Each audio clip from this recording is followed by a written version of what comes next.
Hello, hello, tiny people living inside my computer that I occasionally talk to. Good morning, Ronja. Nice to see you again. Up so early, and I guess already game deving. How you doing? Aren't we all in reality just one tiny people?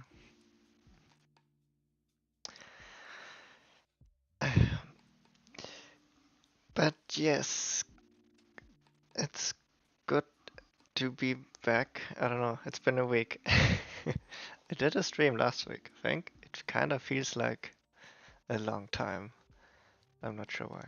I guess just a lot happens in one week.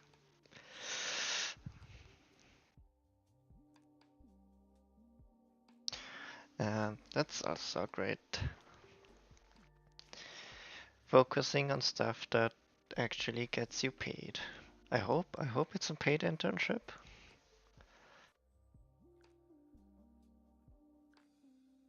I am doing fine, thank you. Preparing. I also have to still prepare for the Gamedev meetup today. Someone remind me, I still have to do my nails later. So yeah, when we're sick of programming, we're gonna do a beauty manicure stream instead. But I'm always thinking the black and red kinda goes well with my black jacket and the red highlight on the scarf. So yeah, game dev tips and tricks for being stylish at meetups. Hmm. Let's search for my screen.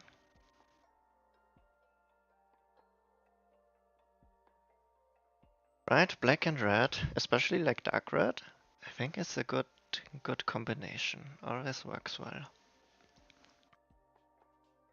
Okay, what do we have to do today? A bunch. I mean, we always have a lot to do. But today I have somewhat of a concrete plan of things to implement. We'll see how we'll see how far we get. The most important thing, I think I already mentioned this last time, is I realized or I found mirror stickers, and they're quirky and awesome, and I like using them. So we're kinda working on the knockback right now, but we already implemented a few of the power upgrades for the skill tree. Yes, stickers indeed. Stickers make everything better. Oh, setting up a Discord server and yeah, game announcement. That's great. Discord servers are a lot of fun, but also a lot of work and a little bit of a pain to set up. I think my only recommendation really is to keep it simple and don't go overboard with the amount of channels. it's always a bit overwhelming when you join a new server and there's suddenly like 20 channels and you don't know what to do. I'm not saying we're doing great with our own channel with that, or the PGT8 server for that matter. But yeah.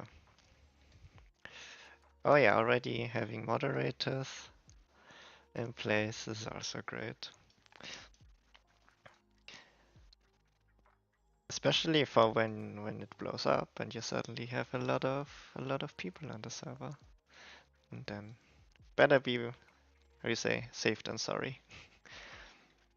Being prepared in advance.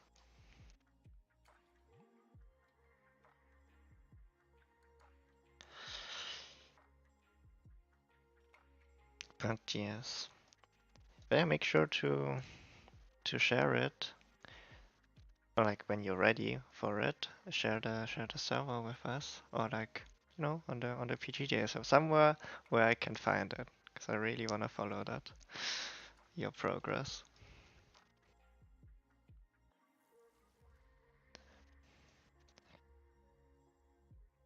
Okay, so now we already kind of had some. So we're building the skill tree, basically, or like part of it, like from here to here, kinda. And a few of those are already implemented, and the others we'll tackle now. And the first one is reintroducing knockback.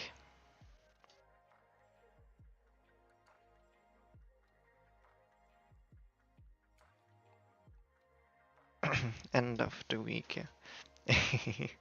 Yeah, I think being scared is a natural reaction to doing anything that's more public facing. But that's kinda part, I don't know, part of the journey. At some point you just have to do it.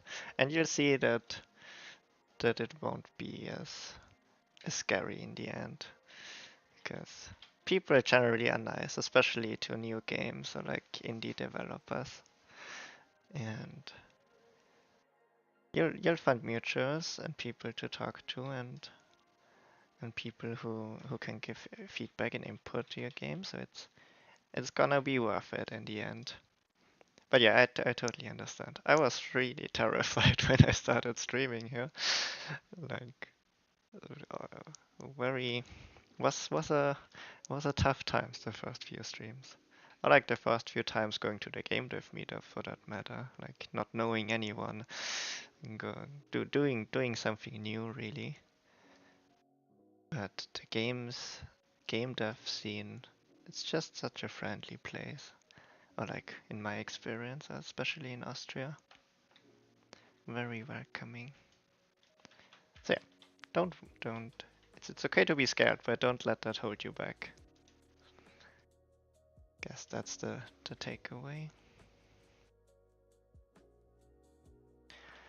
Um, what would so we added a knockback to one of the attacks.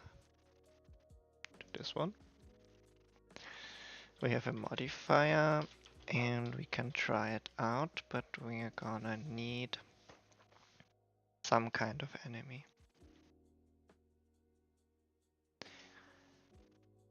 I think maybe this one? No, that's not an enemy. Oh, enemy debug, yeah.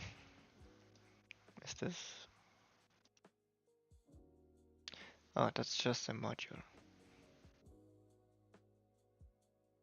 No, it's not called debug enemy, it's called test enemy. Yeah.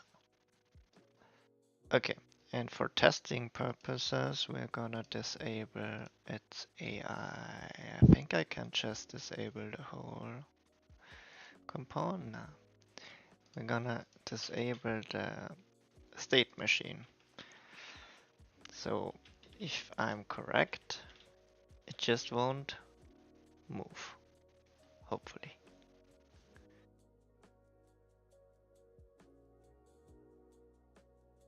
And now, let's test it.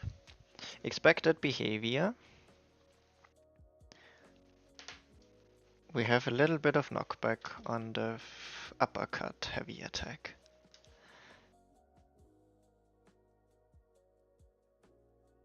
Yeah, it's not doing anything. That's intended. Oh, we need to do something about this as well. Object reference. It's not having a reference to the blackboard because it's disabled, but it's still calling it. Maybe we can put in another safeguard so we don't get spammed with error messages. But not a thing we're doing right now. I mean, you can't tell me otherwise. There's a knockback. It's a bit weird and awkward, but it's there. Okay, let's tweak it a little bit.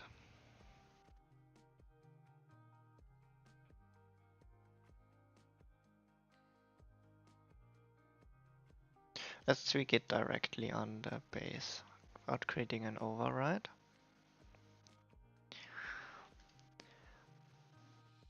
Already fixed a major error this morning. That's a great way to start a day, really. I really appreciate it when I like have a bug, like evening, Monday evening basically, and then I sleep over it, and then first thing in the morning, just easy peasy solving the bug. Great way to start a day. Better than black coffee.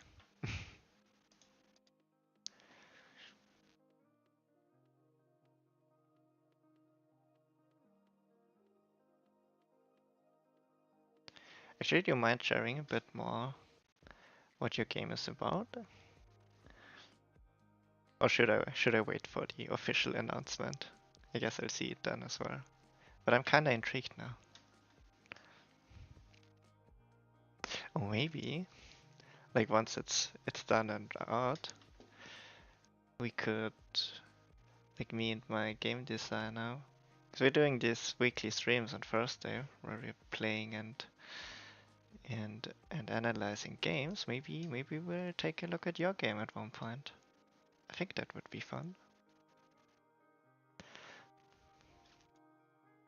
Maybe we can do like a roundup of getting a few smaller indie games together for a streaming session.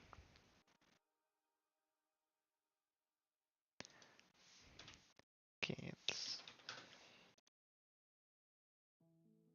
make this a bit more noticeable. Greater distance and faster.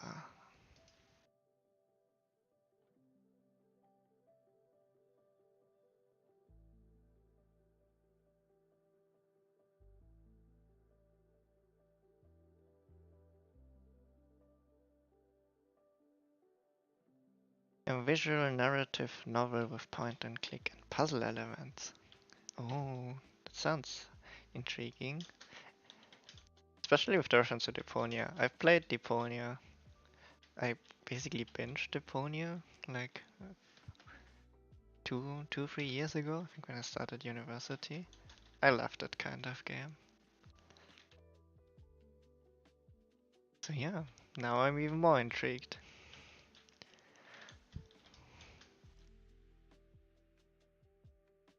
Looking forward to it.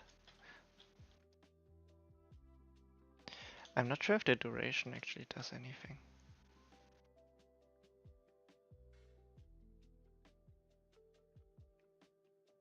Let's make it really fast. Case of doubt, always increase speed.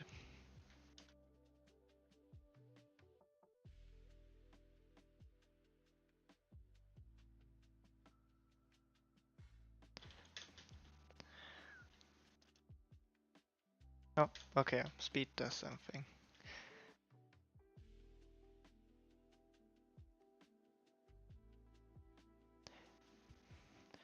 I'm sure we won't have to wait for 1 to 2 years for you to bring out something good.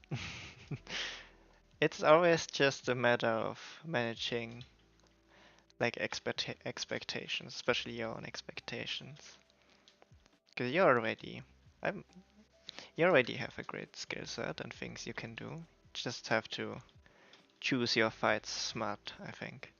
The kind of projects. So I think a narrative focused or a point and click adventure is a good starting point.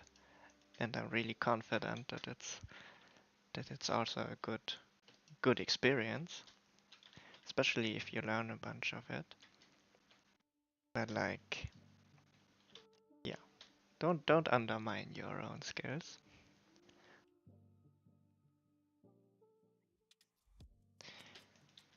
But yeah, in 1 to 2 years, it's gonna be even better if you stick at it. All right, I mean we have point proven. There's a knockback. I think it's fine for now. Yeah, you're at the beginning, but it's very fun. Yeah, I think that's the most important thing it has to be fun, and it has to continue to be fun. 'Cause let's be honest, we're not in game development because it makes the most money. We're here because we like to create things and tell stories and meet interesting people and have fun doing it. And that's something you have to stick with. Like remind yourself. At times you have to remind yourself. There's up and downs. But yes, I think there aren't really a lot of other industries that have this kind of how do you say, this kind of appeal, like the creative industries and especially games.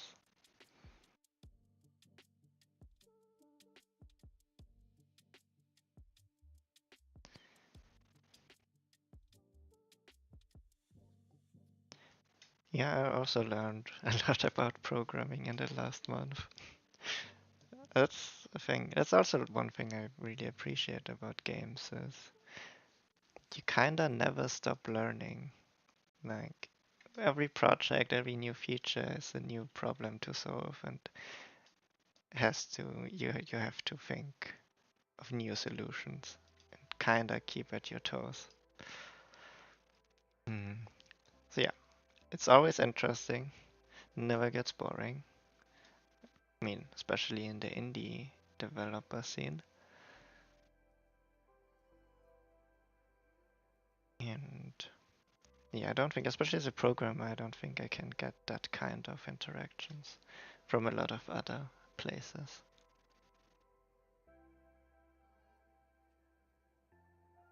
Same, same. I mean, we also think though we're not so different in that. Trying to figure out a path to also make a living. I guess it's the balance.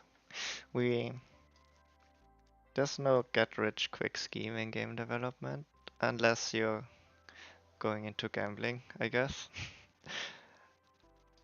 But it would also be nice to be able to pay our bills. And yeah, let's hope the industry recovers in the next few months.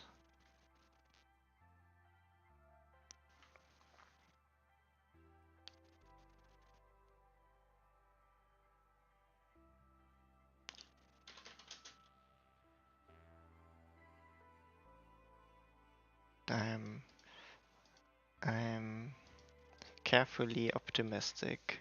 It can't really get any worse. So there has to be an upwards arc sometime soonish.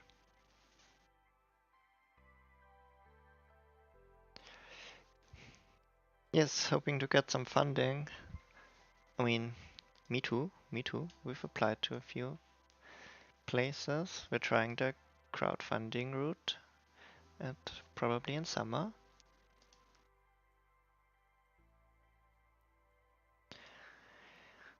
And I think with funding, it's just kind of the same thing with going public to not be scared and just do it and apply to a bunch of programs and see what sticks. It's like the worst thing that can happen is they say no, but you'll never know if you don't try.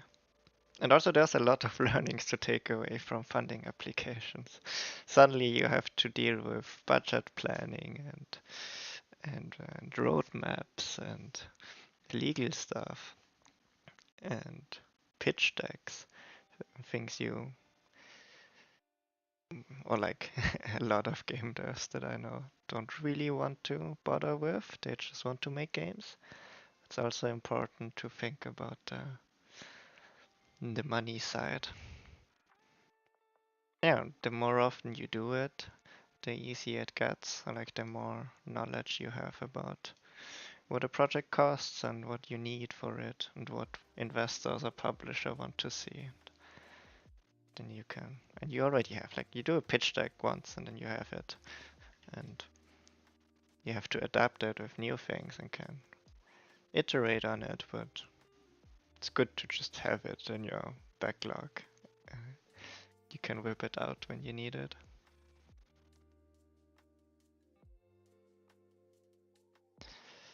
So now there's the trees. I think we have to rebuild them.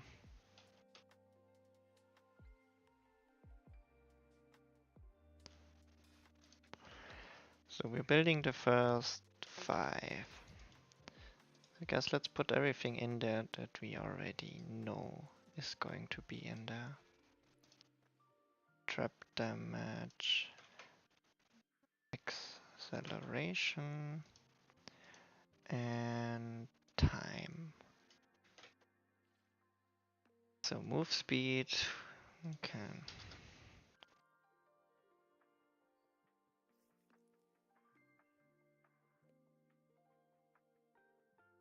Move, that's fine.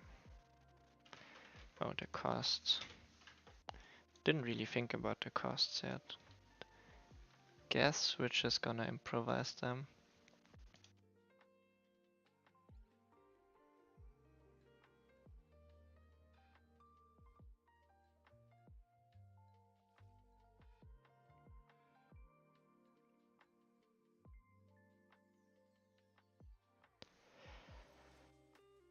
Okay, that's what we're gonna do now.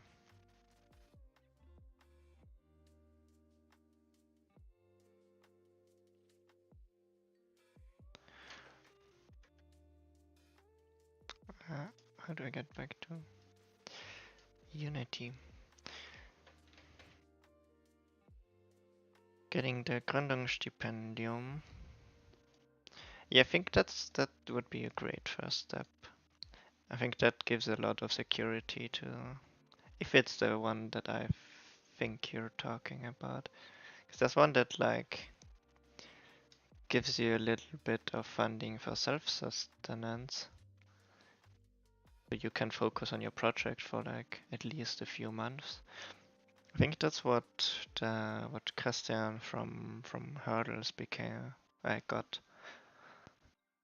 really helps out to get a prototype or a project started.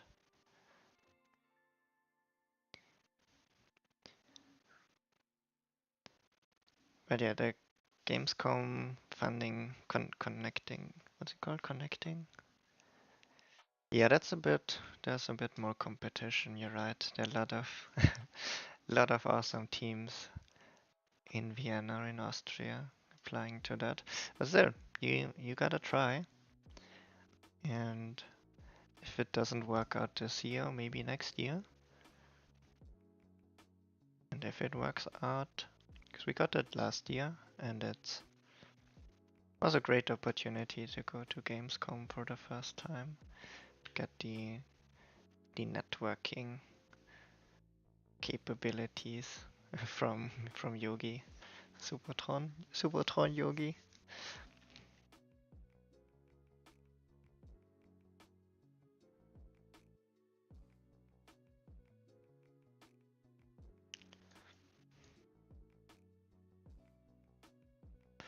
But yeah, that's kind of the thing with creative industries. So you need things like those funding programs, like especially initial funding, so you can have the safety and focus on a project for a while.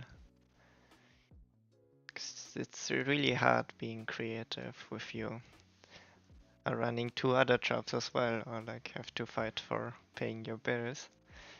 You need safety to be creative. It's in my opinion, to get in the right headspace.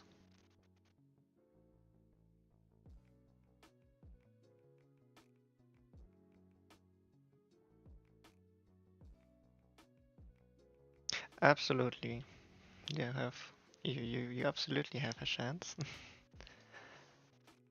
Like in my opinion, it's also makes sense sending like people like you, young entrepreneurs, to Gamescom, because that's kinda the purpose of it, to enable young new game developers to get connecting at Gamescom and pitch their game to publishers or talk to other developers.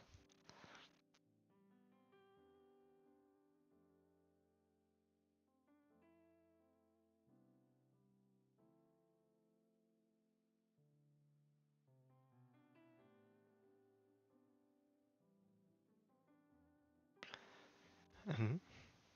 I mean, that's the everyone's every game dev streams really, right? Finding combination or a game theme that hasn't been explored yet. The more you tell me, the more intrigued I am. I'm really looking forward to seeing playing it.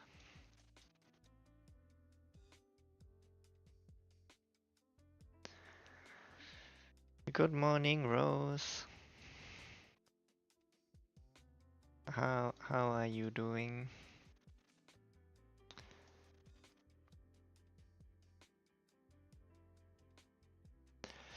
It's kind of shame on OBS I can't see the the the Twitch stickers properly.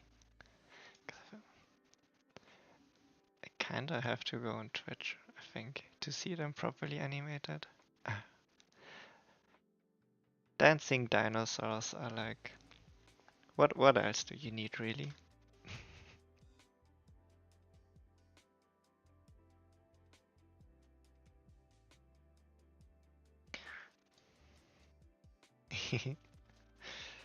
For a good reason. Is there a dinosaur? There must be dinosaur stickers here.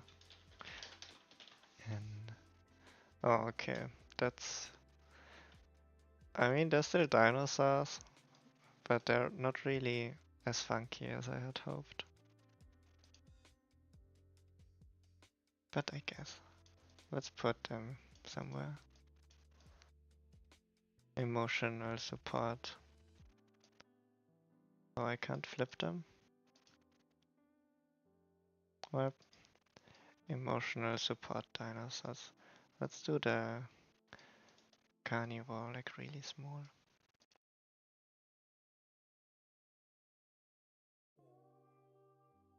Emotional support dinosaurs. Very important to have on your mirror board. Okay, should we try actually making some progress? I mean, we already implemented a knockback, kinda.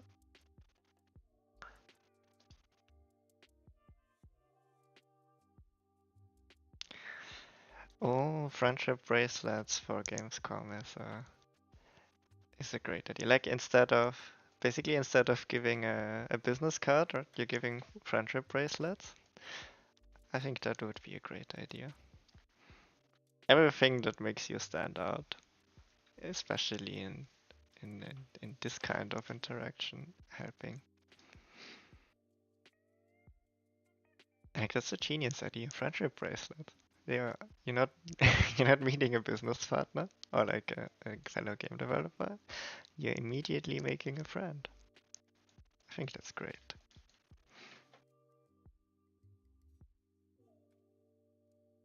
I absolutely want one. I'll be at the game dev meetup today. Or like at some other game dev meetup. Probably the easiest. Where we can meet up.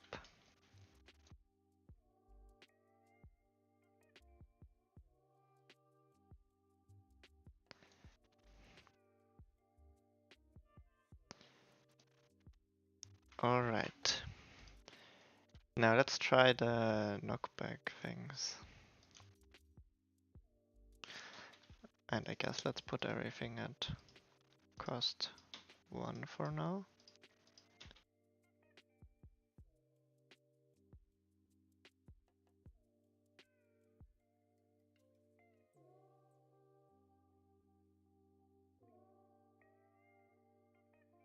Okay, we're tripling the knockback. Tripling? Is tripling a word?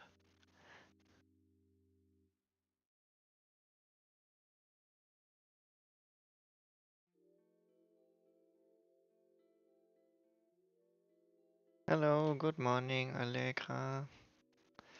Nice. How are you doing? I still didn't manage to catch one of your streams, unfortunately. I kinda only get I see it on Insta, but it's like 6 hours ago, and I'm like, no. Do you have you don't have fixed schedule, do you? Then I can actually plan around that.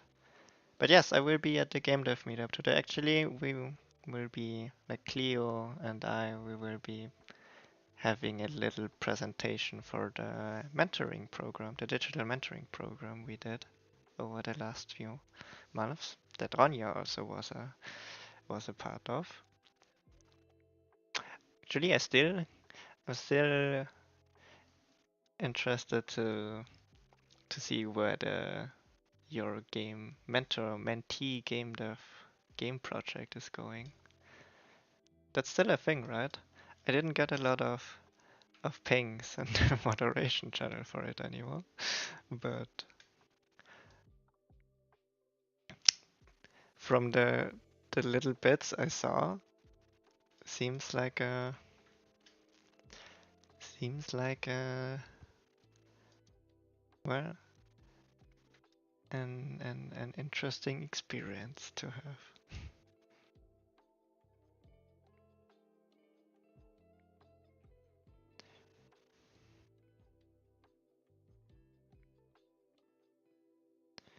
I like that as you said, everyone is unique. I think you meant every single one of the bracelets, but I like to interpret it like everyone, every person is unique as well.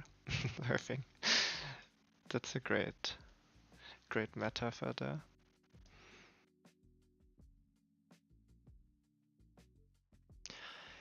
Yeah, that's the thing with projects like having I know this now from university having side projects and people who are actually invested or excited about it. But then you have like your classes or work and other stuff, and it's hard getting a game project done or keep at it when there's so many other things going on, and especially when there are like multiple people involved. Really need someone like a producer, manager kind of thing to be behind it and make sure that everyone has everything they need for the project and like keep pinging people or like organizing regular meetings to not have it die out slowly. But that's really hard to accomplish. Because everyone's doing it in their free time, and especially when it's a game that's like overscoped and there's no end in sight, then it's really hard to keeping the people at a sustainable pace to getting a side project finished.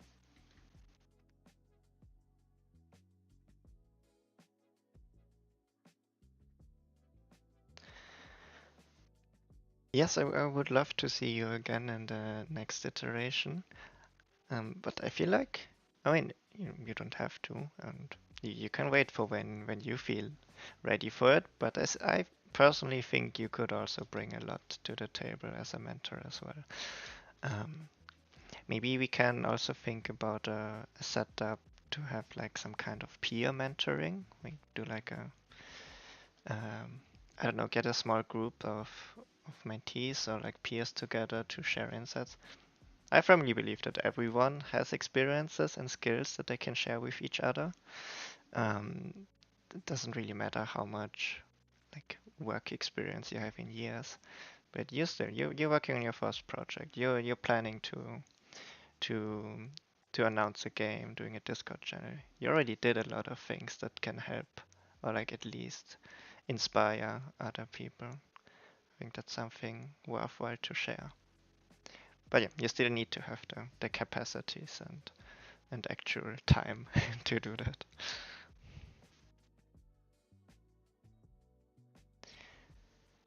Yes, it's everyone can give someone something from their experiences.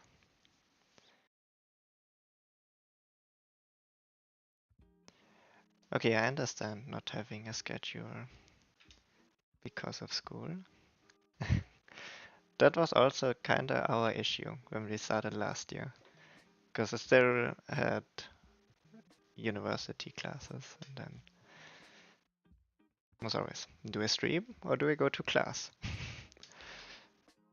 And but now I'm in the last semester and I don't really have a lot of classes anymore.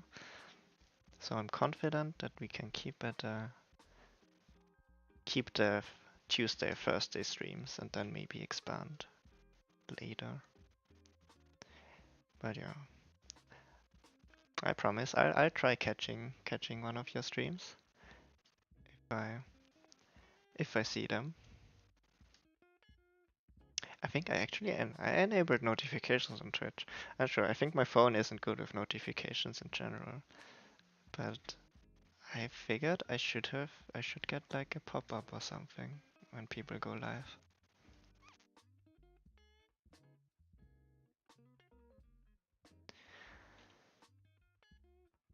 All right. So now let's test the knockback.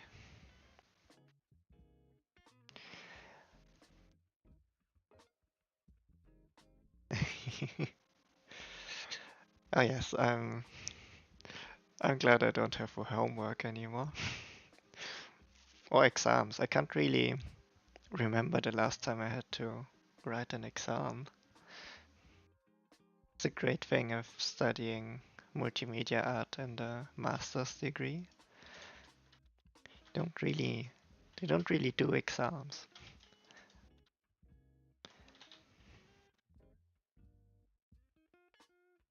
So, okay, normal knockback works.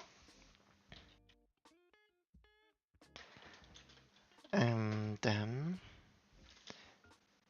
okay, we need to do something about this error because it's spamming our log.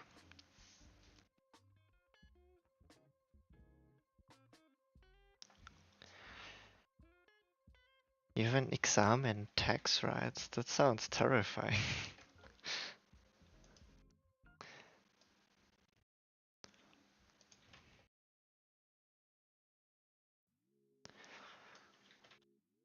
Homework in digital painting also sounds terrifying, but mostly because I'm not an artist. I mean, I am an artist, but not someone who does paintings.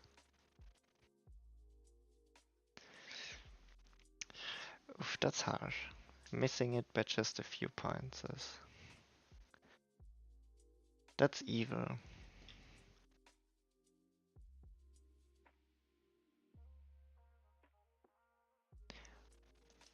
Yeah, I had to retake one exam back in the bachelor. That was about network administration, something very technical.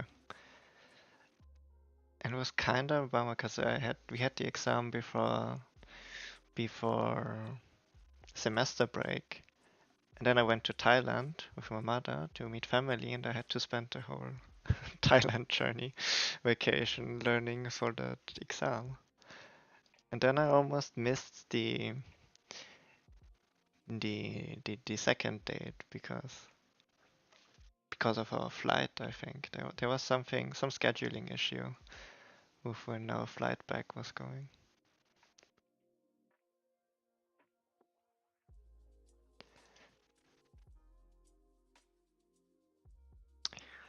Drawing in 1 point perspective. What is 1 point perspective?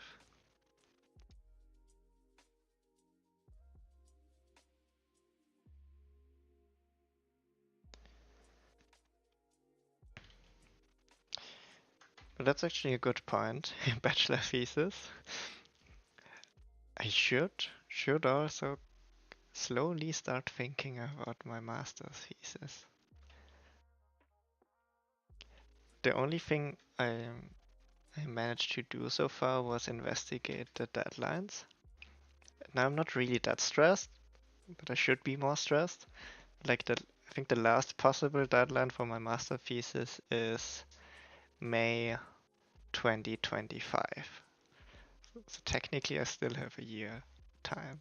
But I'm not sure if I want to aim for the last possible date, like from the get-go.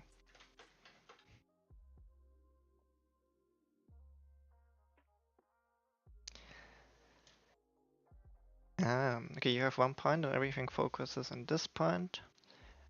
And okay, so it's a, I mean, you said it's a perspective thing. Okay, I see, I see. I have an image in my head.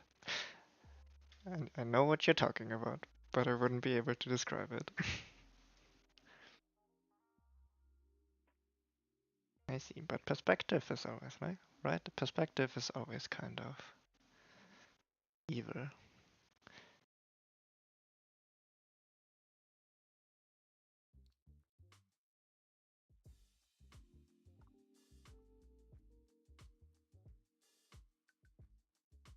Oh yeah.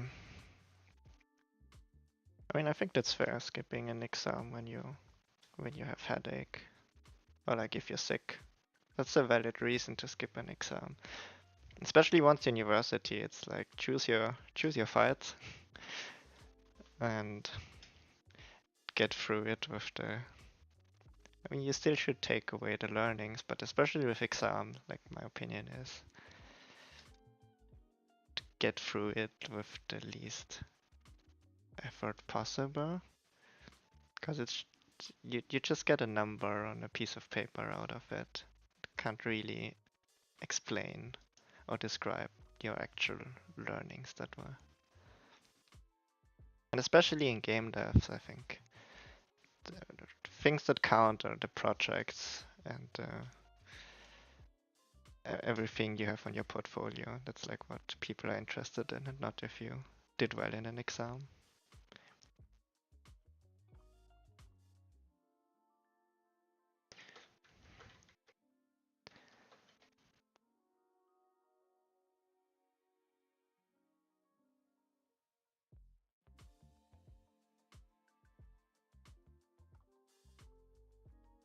Okay, still needing to do the interview. Yeah, you need to plan ahead with the interviews.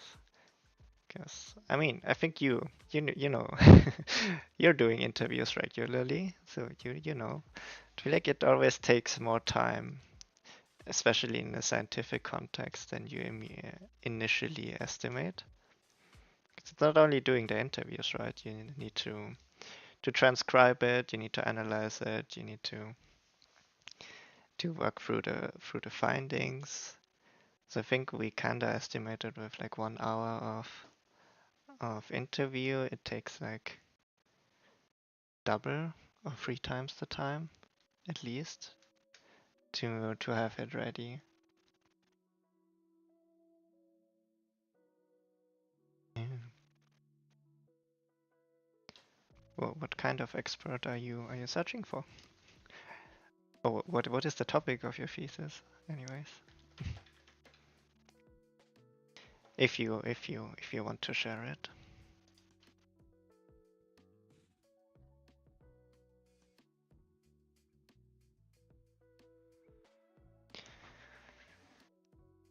You know what?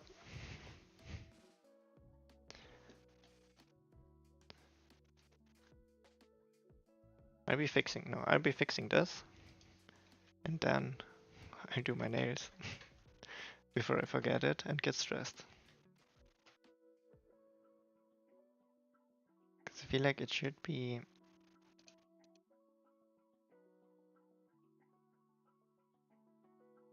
that hard of an. It's not really a fix. It's just disabling something so I don't get an error. How the UX UI needs to be changed to use video games in psychical therapy. Okay, that sounds very specific, but also very interesting. I'm not sure if that directly fits your. Because like every time UX UI comes up in a game context, I have to think about Christian from Hurdles, because he's a game developer with a UX UI background. But I'm pretty sure you already thought about that. But if you haven't, maybe he's someone that could be relevant for your study. And also someone who would be very willing to talk about this stuff. But I don't think he has. I'm not sure if he has a lot of if he's got anything to do with psychical therapy. Yes, he will definitely be at the Gamedev meetup today, because he has a talk about hurdles and his journey with hurdles.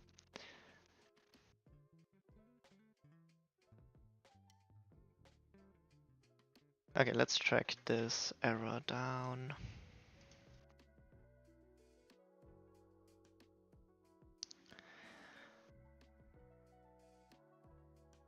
Hello, hello, good morning. Nostalgia? How do you confidently pronounce Twitch usernames without fear of butchering them?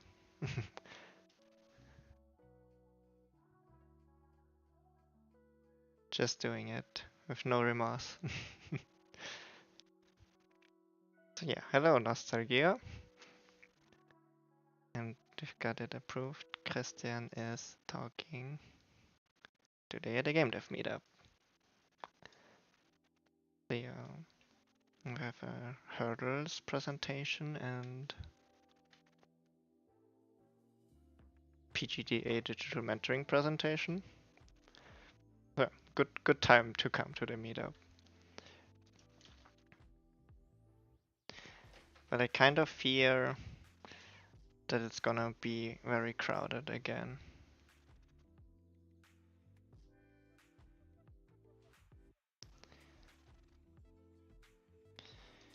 The PGDA is the Pioneers of Game Development Austria. It's basically the Game Developers Association here in Austria, and I'm part of that. And we are representing game developers and game businesses in and outside of Austria, and running a few initiatives lately that help further or showcase and accelerate game development. And like one of the bigger programs we have running is the digital mentoring. That just was over like our first installment over the last 3 months, where it's a volunteer-based program where we connect game dev or game industry veterans or experts or like just people who know something in there with students or industry newcomers, like anyone who's interested in learning something about game development, and we try to match make mentors and mentees, and then it's a 3 month program of having someone to talk to about like doing portfolio work or talking about a project or general career advice. Just having like a first step or first contact point in the industry. Yes, and the next one, our next iteration will start. We have to review the feedback and plan the next one, but our goal is to start like in the next 2 months. I put a link to the PGDA website in the chat. You can check it out. Yeah, it's one of the things we do. We do a few other things as well, mostly like representation work and the mentoring work. We also have like a monthly online panel discussion where we invite experts from different parts of the industry to talk about or give insights into their areas.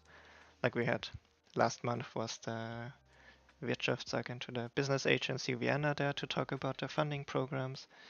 This month is the Meet the Board.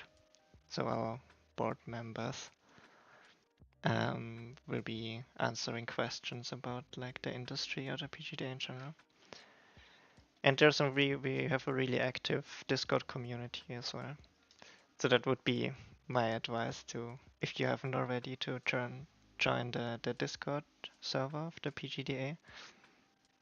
Because like basically everyone who has something to do with game development sooner or later is on this Discord server, and if you're interested in games or the games industry, that's a great place to be to get the news of industry in general or the games releases or job postings from other companies, and like staying up to date with the state of the industry in Austria.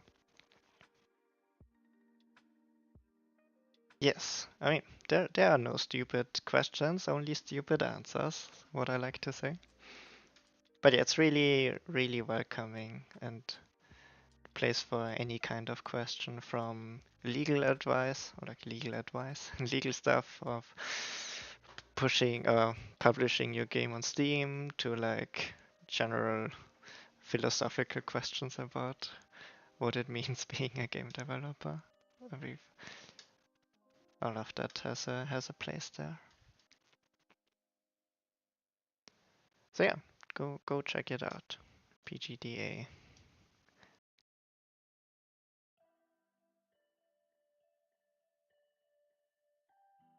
Eternal suffering. Is that the answer to what it means being a game developer?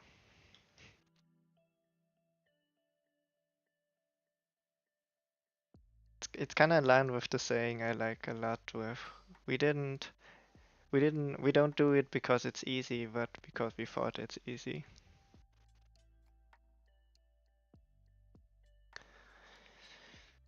No, I'm not getting paid for doing PGDA stuff. It's a fully volunteer-based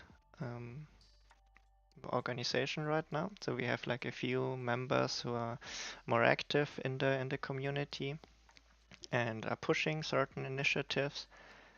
And we kind of do this on the side to our regular jobs or university, because we all have the same. We're all in the same boat, kind of. We want to improve the industry in general and help each other out.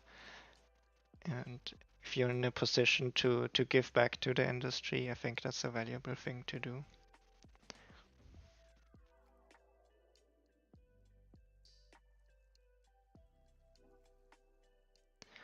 But yeah, if you have an idea, or like anyone really has an idea for an initiative or something they want to help with or be part of, then please reach out.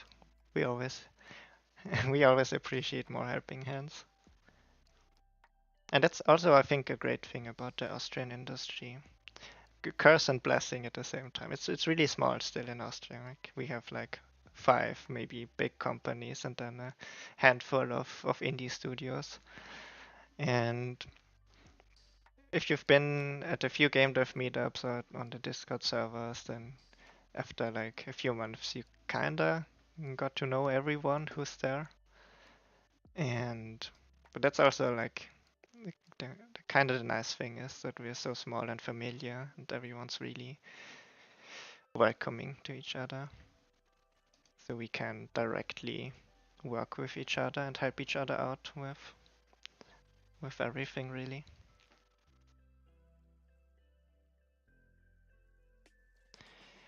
Yes, I'm hoping so too.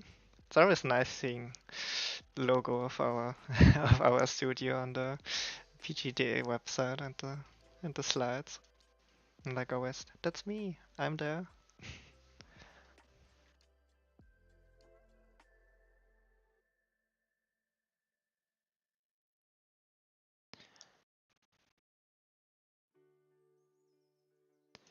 Okay, I think the null reference here is because the parameter isn't set. AI move target. I think we can solve this by simply adding it to the blackboard.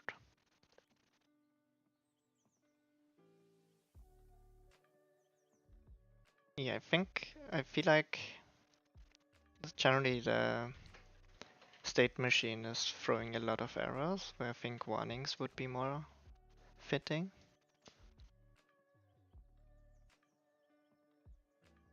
But oh well.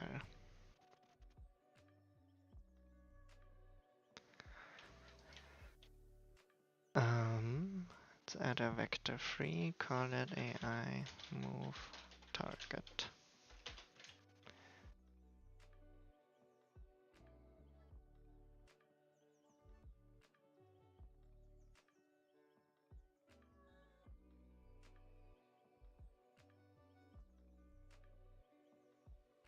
I'm also looking forward to the announcement. Oh, thank you. Yeah, thanks for stopping by, Rania. Always nice chatting with you. Looking forward to your announcement. Have have fun at your internship.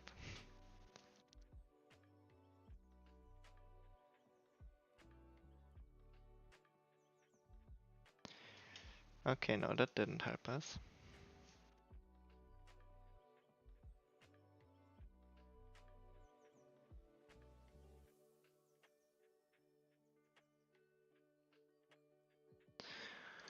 Null reference exception.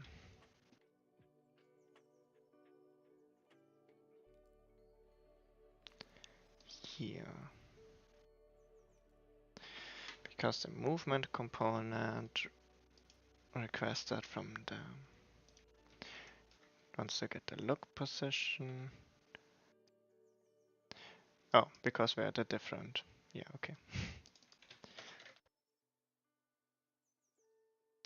We're at a different error now.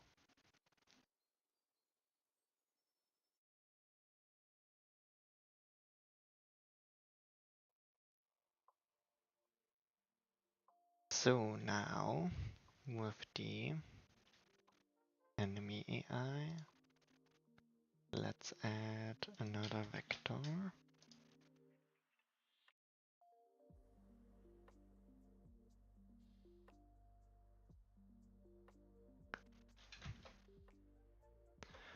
I guess. We're not really implementing anything as well. We're just trying to get rid of an annoying error.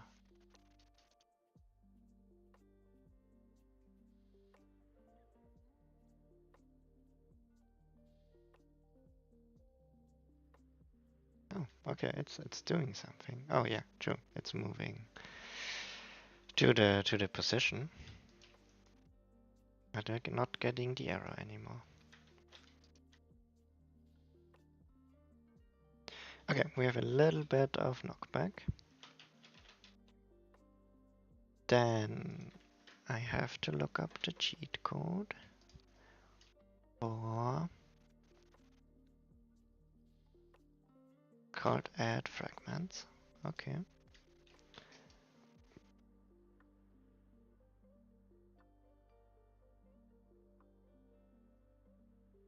Then we can unlock one of those.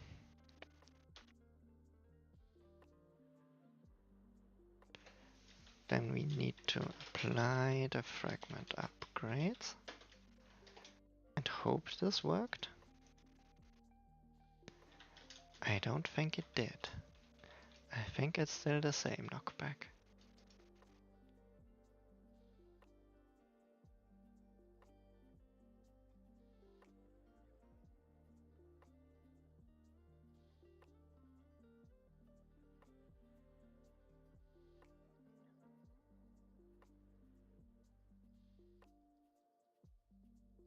Alright.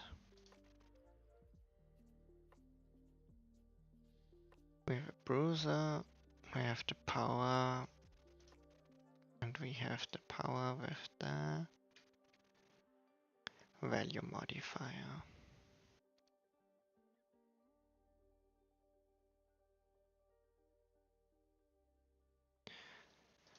Guess then we're gonna debug it the old school way.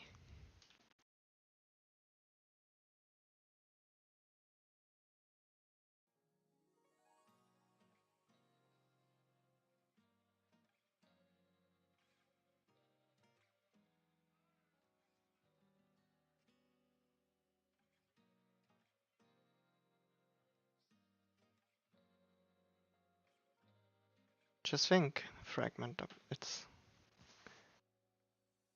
a lot of characters to type out.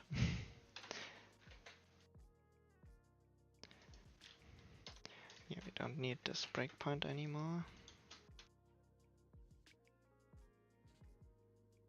Okay, small Knockback works.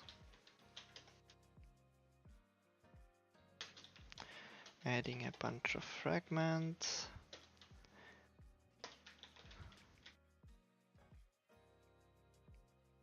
Let's also add like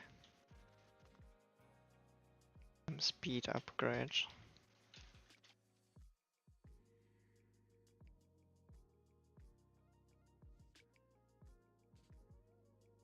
I think that didn't really work. Let's try that again.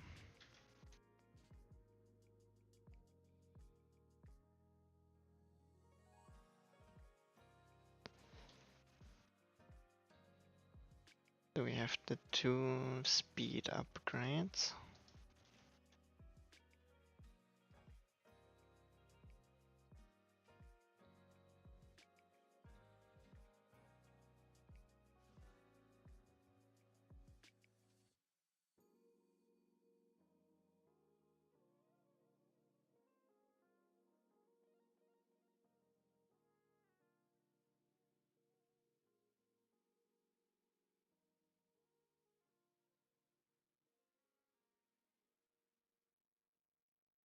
What?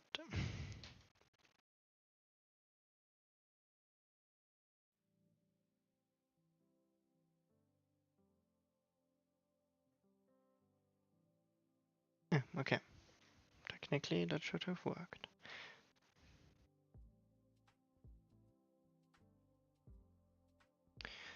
What is stepping out again? Shift F11. Okay, then we're applying the second speed upgrade. Now we're in the bruiser branch, so this should be the knockback upgrade. Yes.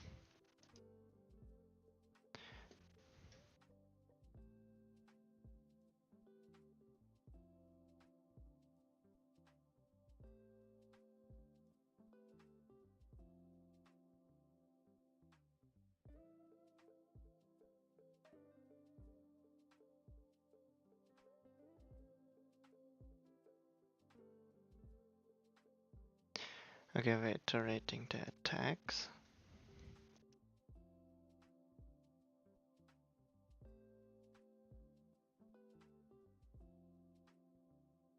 Okay, that's an issue with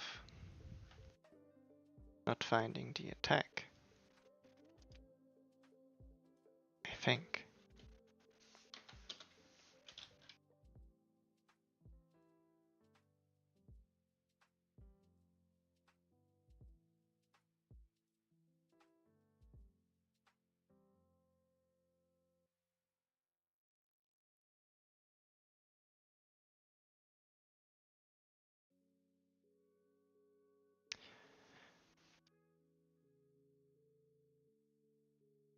Or is it?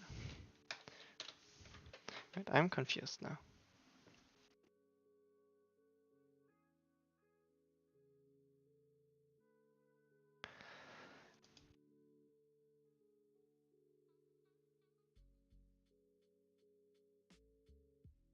Okay, this was the loading attack. Why did it just get 1 attack callback?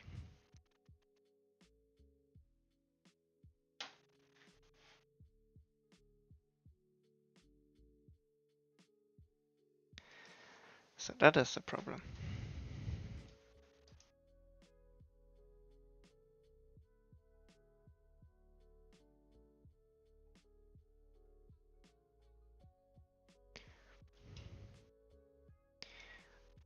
Huh.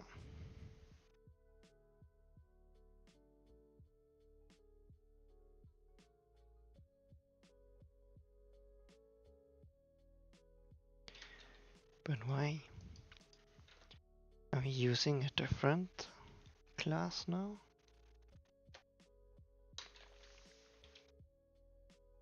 I remember implementing different power.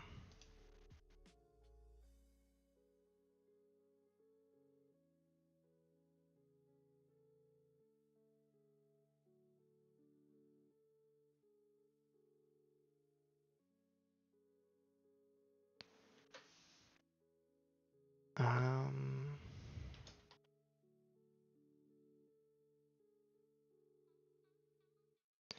Power upgrade by attack ID.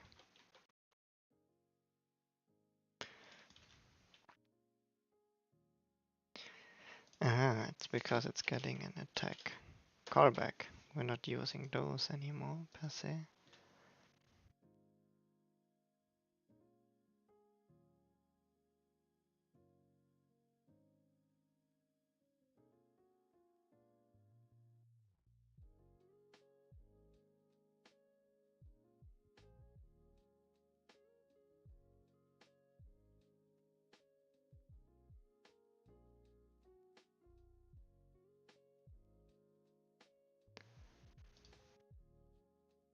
Okay, let's see what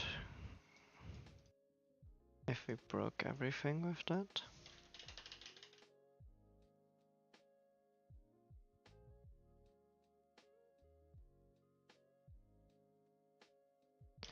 Does this have a damage dealer?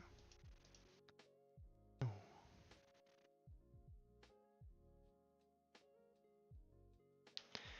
Well, we need to get a damage dealer.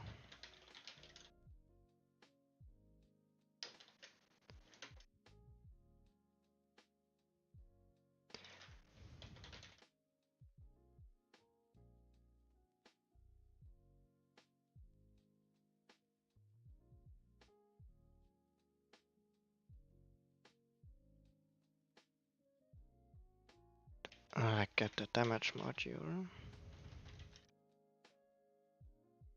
Then from the damage module, can get the damage dealer, and from the other modifiers. And from the modifiers, we can find the knockback effect. And if there is a knockback effect, apply the change.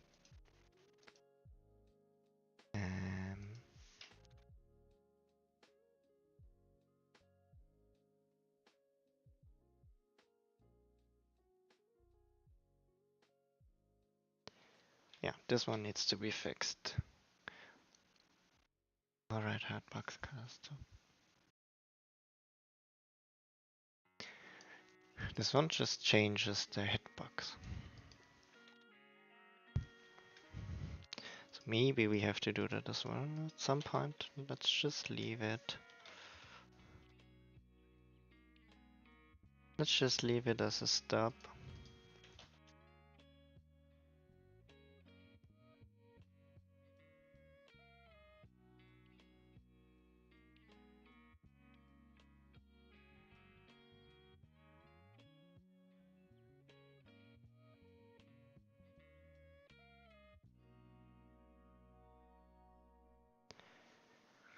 Alright.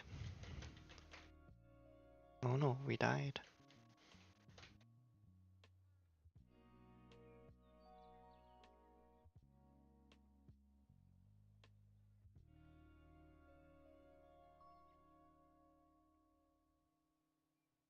Too many tabs. Why does this always happen? Suddenly I have 50 tabs open.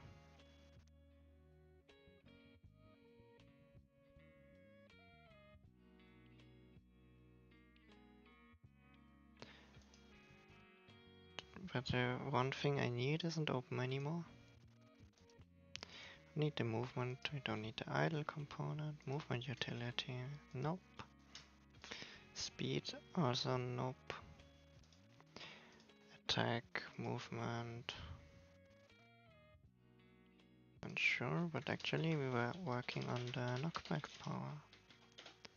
Yes.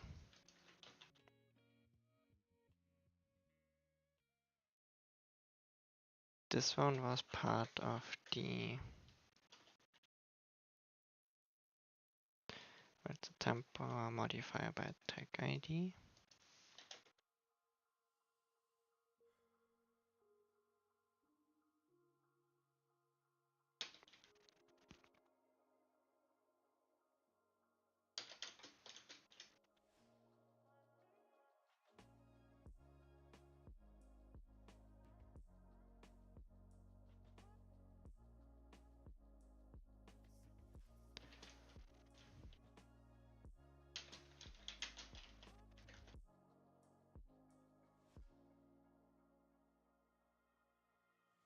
using a sneaky link expression to simplify. I still don't really know if link expressions are good. They seem practical.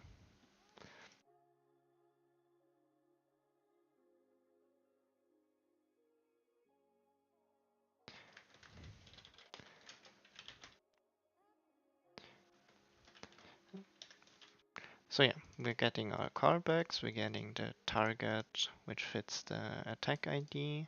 If it's null, we return. If not, we apply the modification.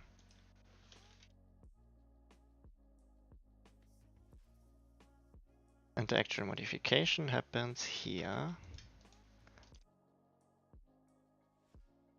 And let's see if this happens. So put the breakpoint here just in case. And try again.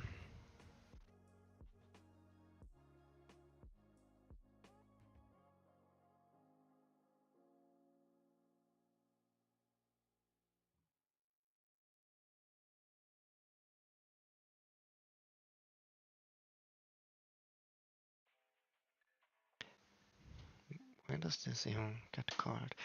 This gets called before the system gets enabled or gets initialized.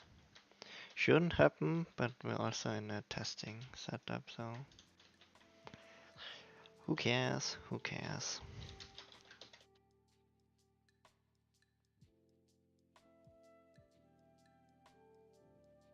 Now we're adding one level of the bruiser.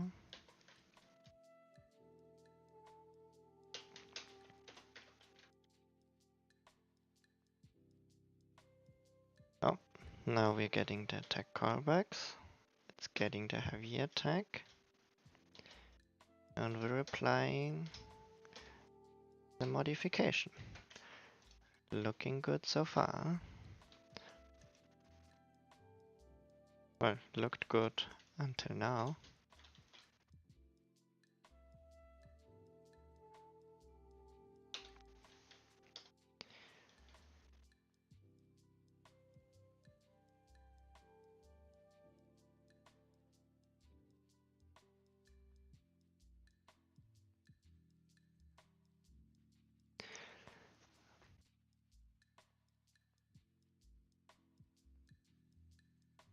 Okay, knockback distance should be a lot now. Technically.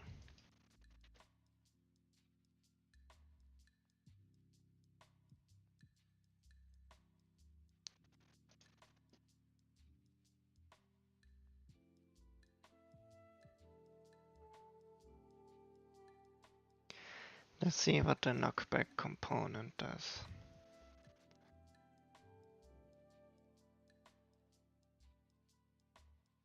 Because this one is still the same. Because this means we're not applying the correct one.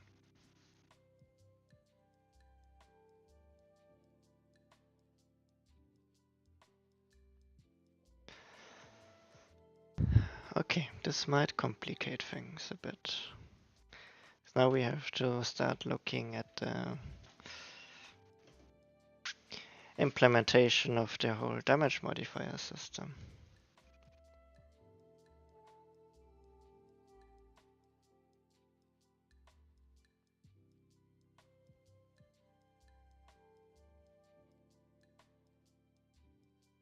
Which I'm not particularly hyped about.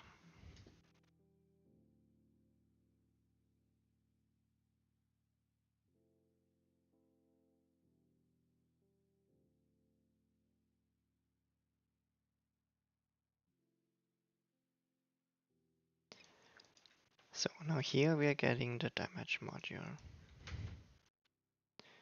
which is this here.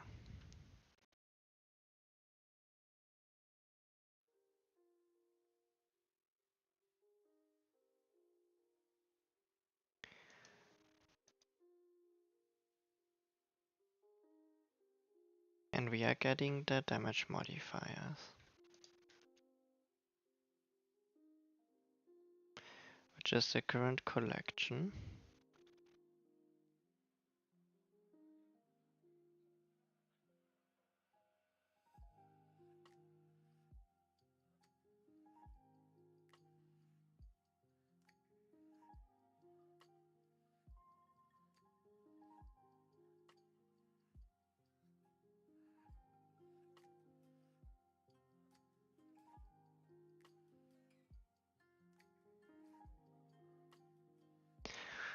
And we are using this.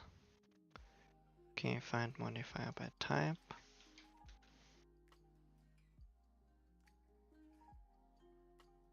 From the active modifier.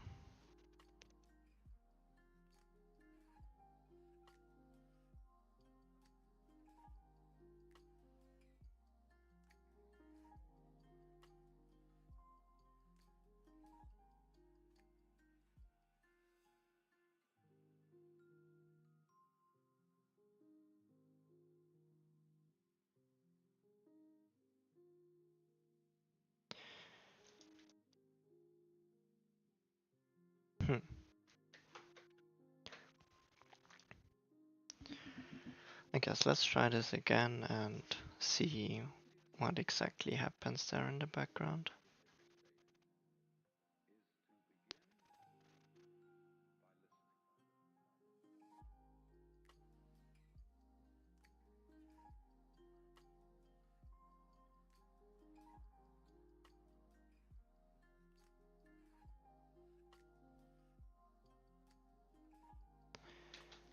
Apply the bruiser. I need to make this cheat shorter. Okay.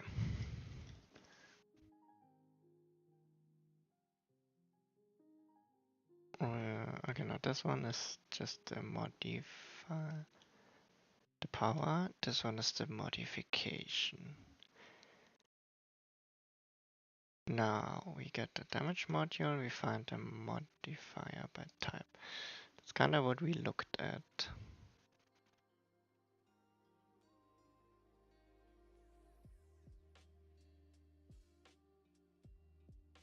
before. And it's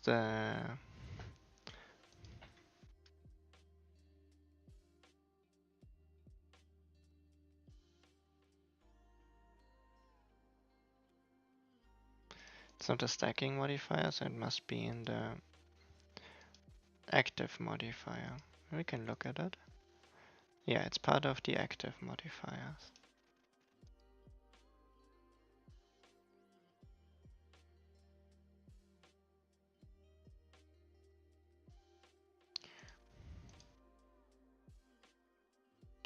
Now it has a knockback distance of 6.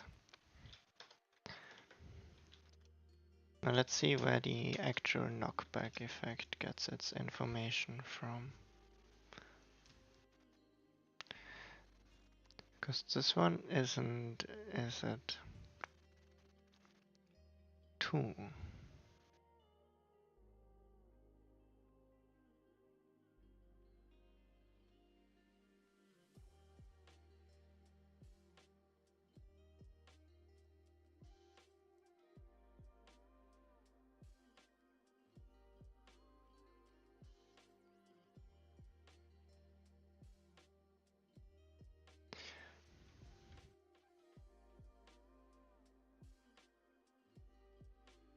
Alright.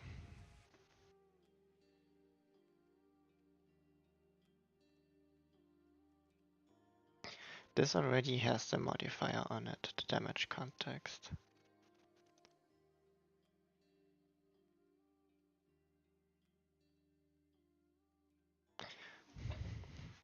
Yes, in the damage world, that's where the damage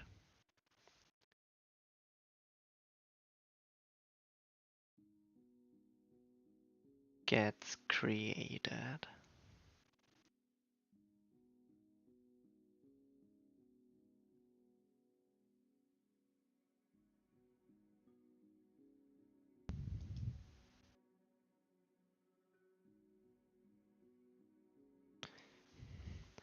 I guess we want to put a breakpoint here.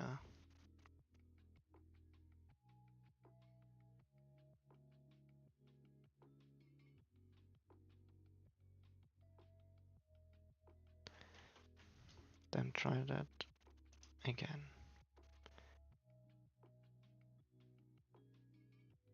Okay, well that's the problem. Because we only want to have the uppercut.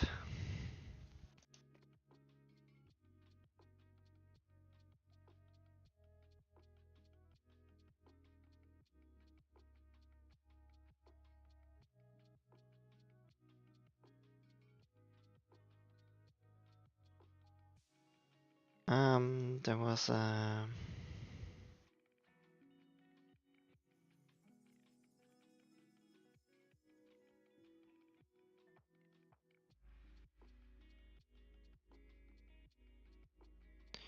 the hit count thing.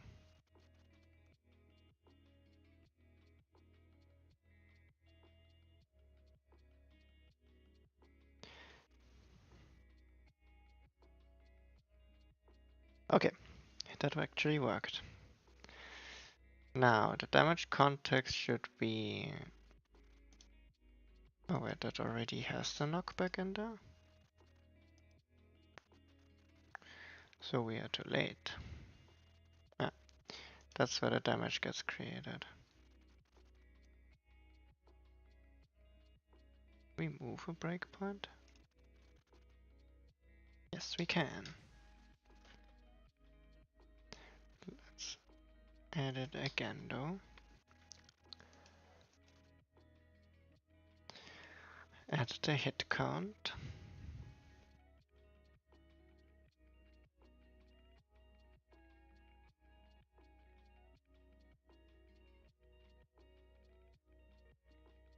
Try that again. Now we're moving into the damage dealer.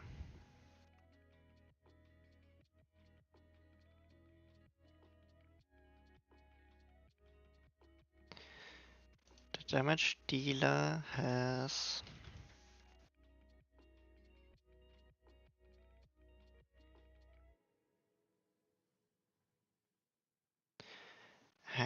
a reference.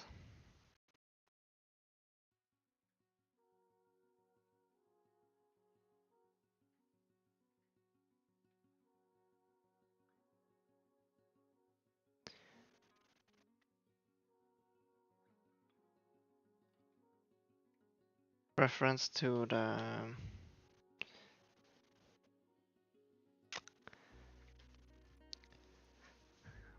the damage modifiers, the attack modifiers, that's what we're interested in.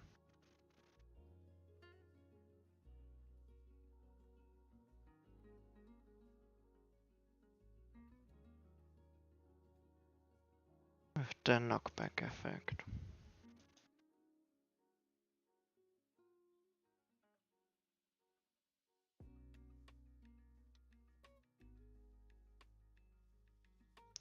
But this one has a knockback distance of 0.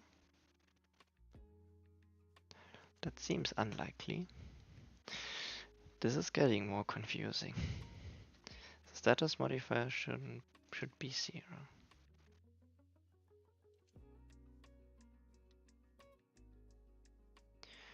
But now we're adding a damage modifier collection where the knockback is actually 6.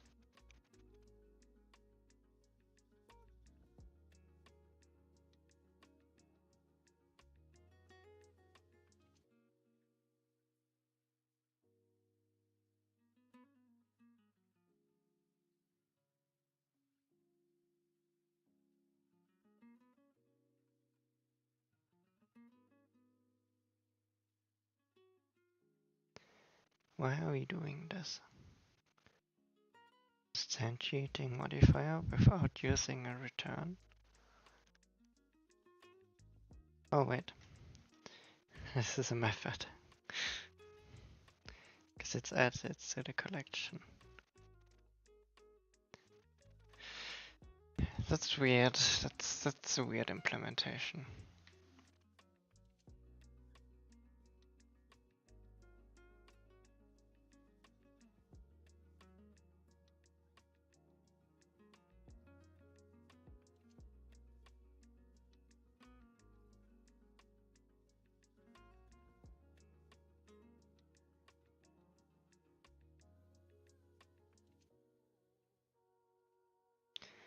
But now we're adding a modifier with the value 0. This doesn't really make any sense.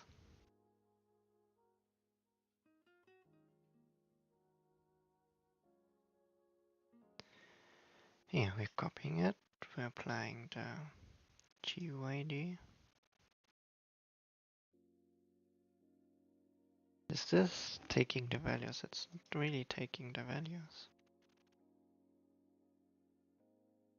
Because we're copying on the...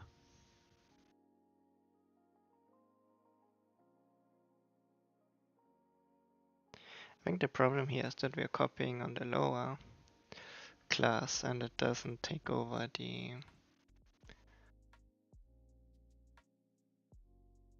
values from the derived class.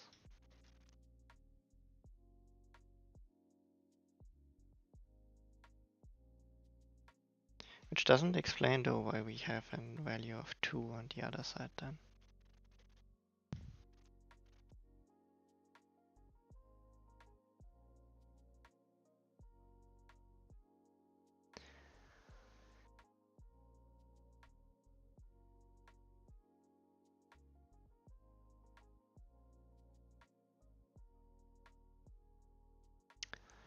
So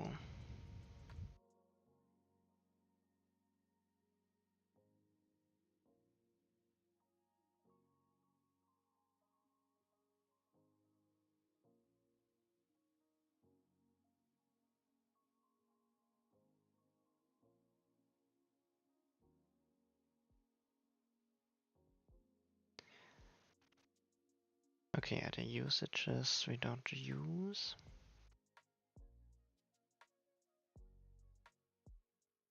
There are no active stacking modifiers. Now we're in the damage context with a collection of one active modifier with a knockback distance of 2. Where did this 2 come from? I mean, it's the default value, but it kinda doesn't make sense. Because let's go in there again.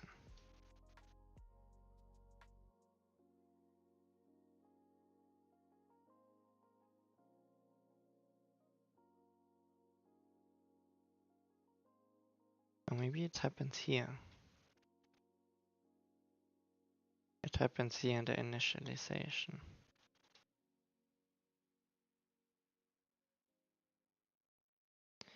Yes, yes, yes. Okay, found it.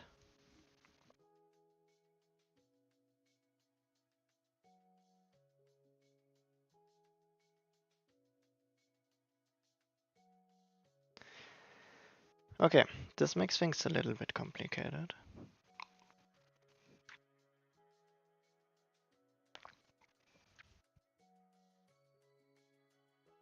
Just a little bit complicated.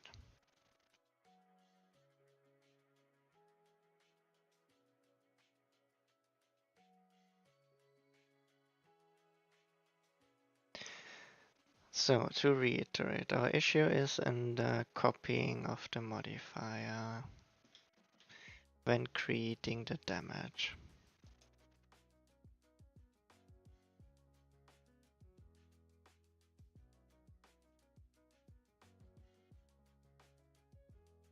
So it all starts here. No, it really starts in the here. And then we're creating a damage and applying the damage. Then adding the modifier collection to combine.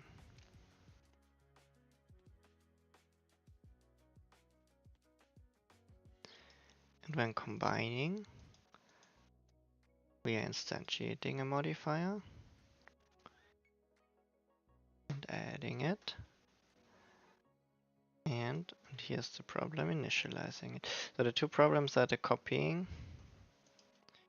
Gotta write that down somewhere.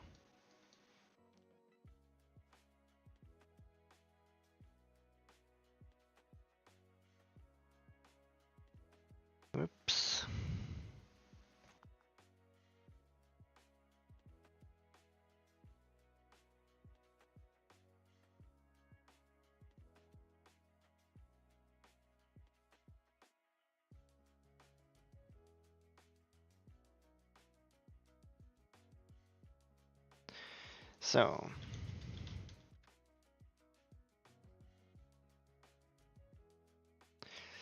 problems.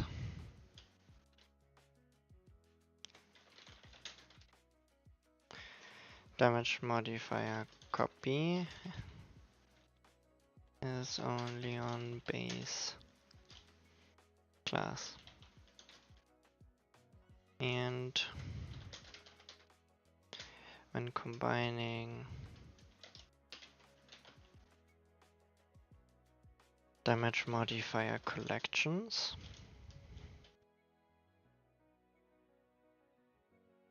they get reinitialized. But that's not really working as intended, I think. It's hard to say what their intention was when I implemented that.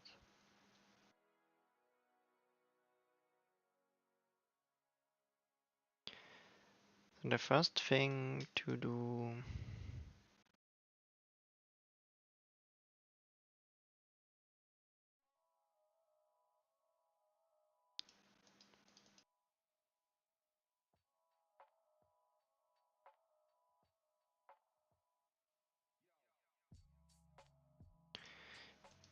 is with the copy.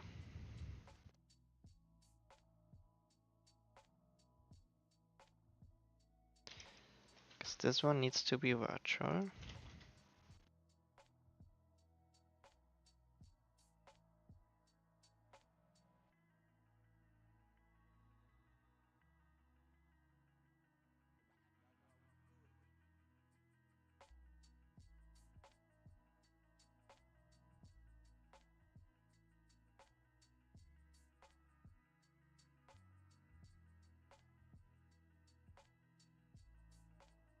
What is it?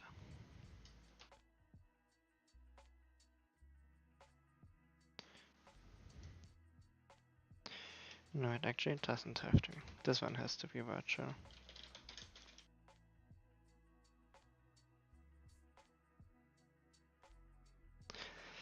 That doesn't make a lot of sense.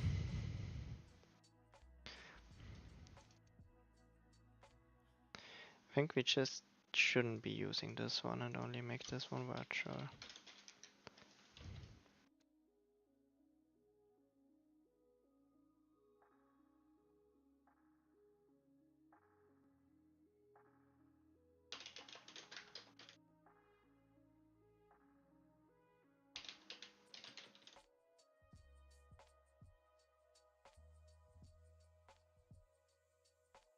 First of all.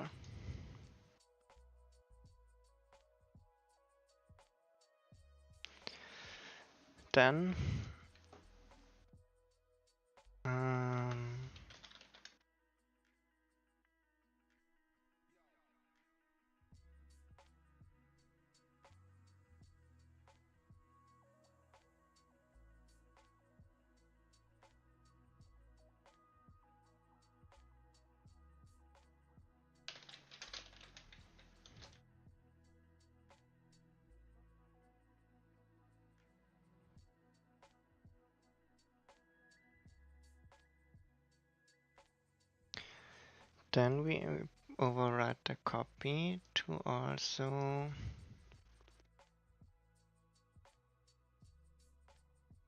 wait, that's the wrong one.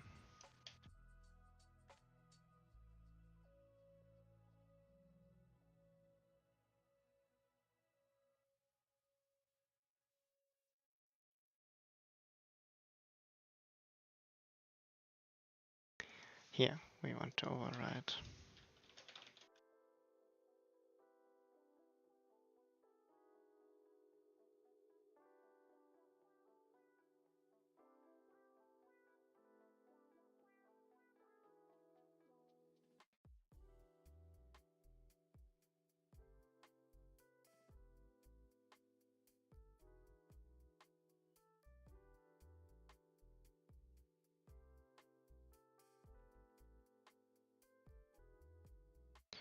Would I do base.copy?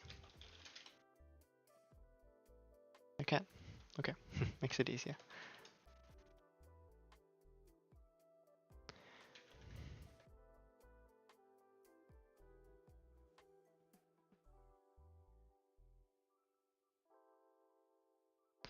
Can I override?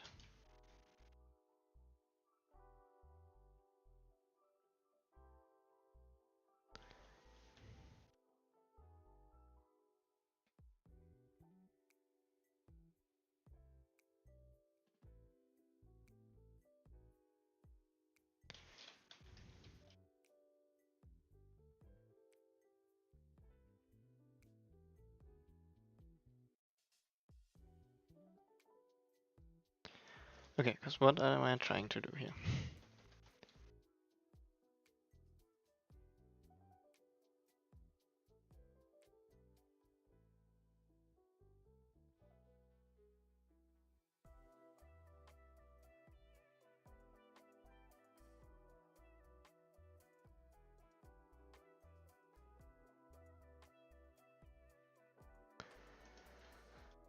Somewhere in this, the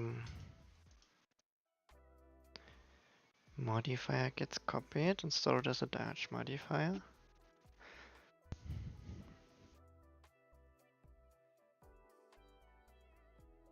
And in this process, it loses data.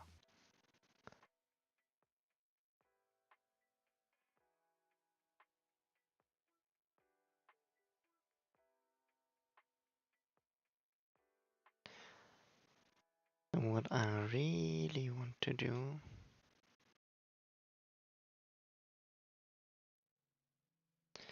is do a copy without. Why do I need a type anyways?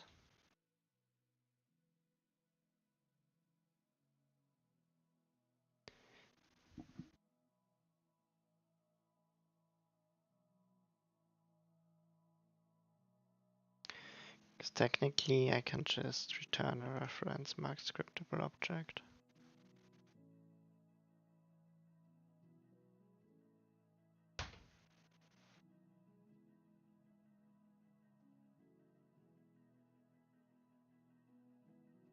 Right?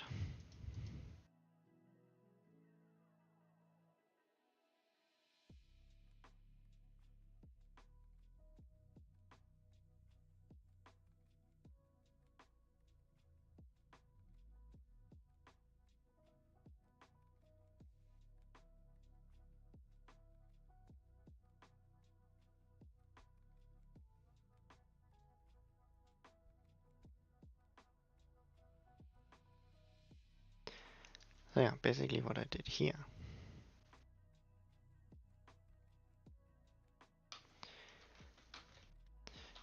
I think the core issue is that we have two copy functions.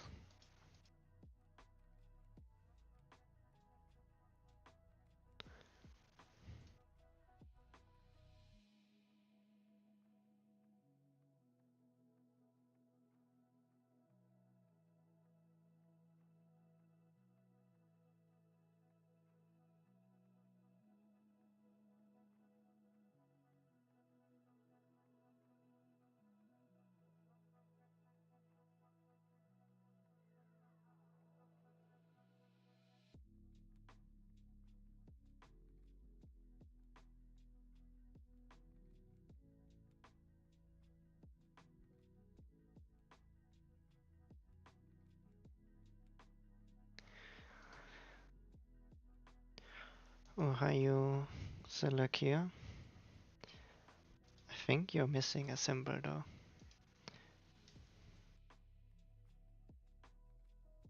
But nonetheless, good morning to you too.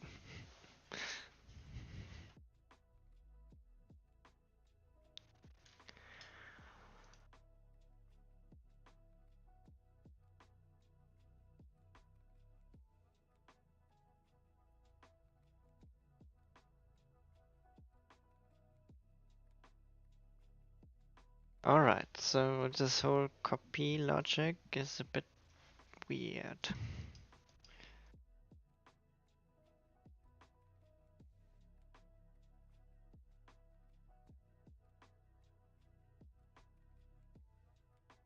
I kinda want to get rid of one of those, but I rather would get rid of this one. Let's see how much this breaks. Or actually, let's go through each usage really. Because here I could do a copy and then implicitly cast it to damage modifier.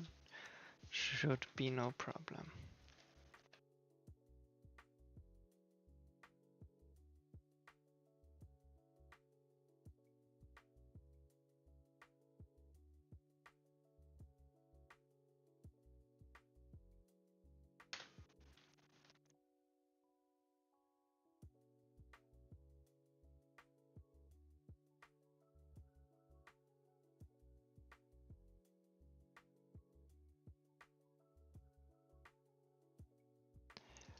Ohayo gozaimasu. Yeah, now we're at it.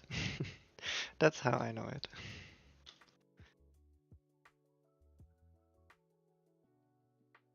I mean, my hiragana skills are a bit rusty, but this I can still identify.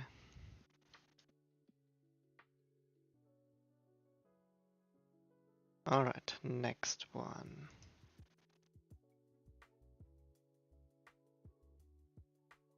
Here we are getting...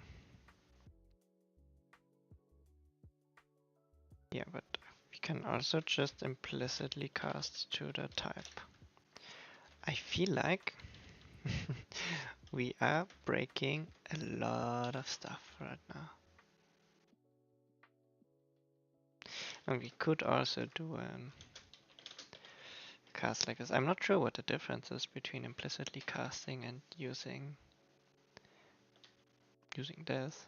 If anyone knows, let me know. I'm a programmer, but I never said I'm a good one. Or like particularly knowledgeable one about the intricacies of C#. Just kinda using what feels right. Programmer who's going by vibes. Which is probably not something you want to put on your job application.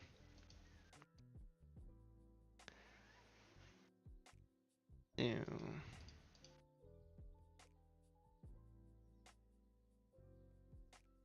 Then we only have the override. Gonna get rid of this. Then one more usage.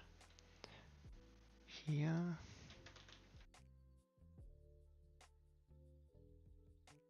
It's always a bit scary to change stuff this deep into the code, because the effects can be really unforeseen. Like changing something this deep into the systems, it's bound to break a lot of things. But it's a good time to do it because we recently deleted all of the damage modifiers and are starting from scratch implementing or like re-implementing them. So it's a good time to change the system as well. Because if it's breaking stuff now, it's not breaking the whole game.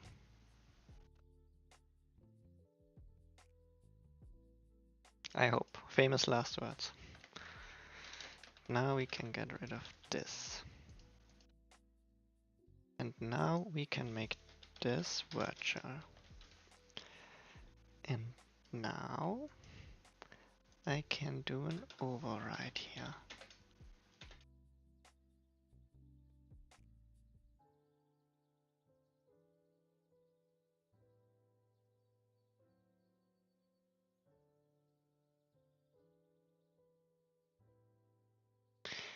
And now there will be an issue, or like, I don't really know.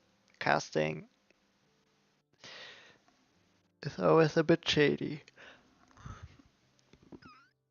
So I'm not 100% sure what will happen.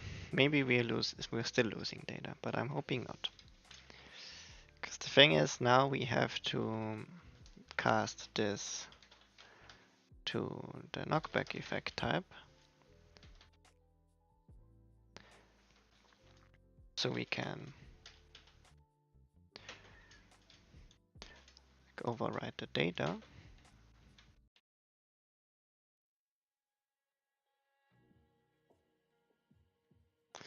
And then return it where it gets cast back to the base class. And maybe this works, but maybe it doesn't.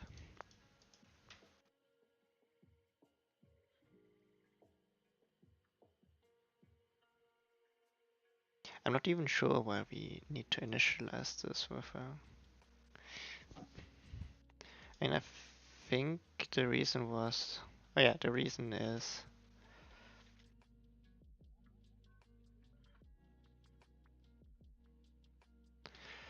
the reasoning is because it can get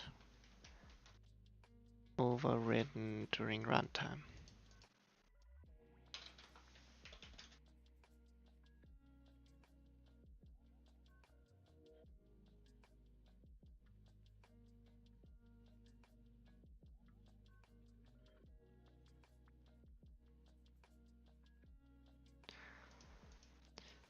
Now, okay, first issue should be solved. And the second issue, we will be getting it in a minute after a short bio break. Stay right there. I'll be back.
Alright, back.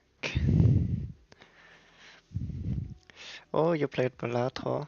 I also played it yesterday, right? I played it yesterday in the train, and I think I'm gonna play it again today in the train. It's a good train game for me. Yeah, I also think Perfect is a really interesting game, and it feels really good, and it does a lot of I don't know, it seems so simple on the surface.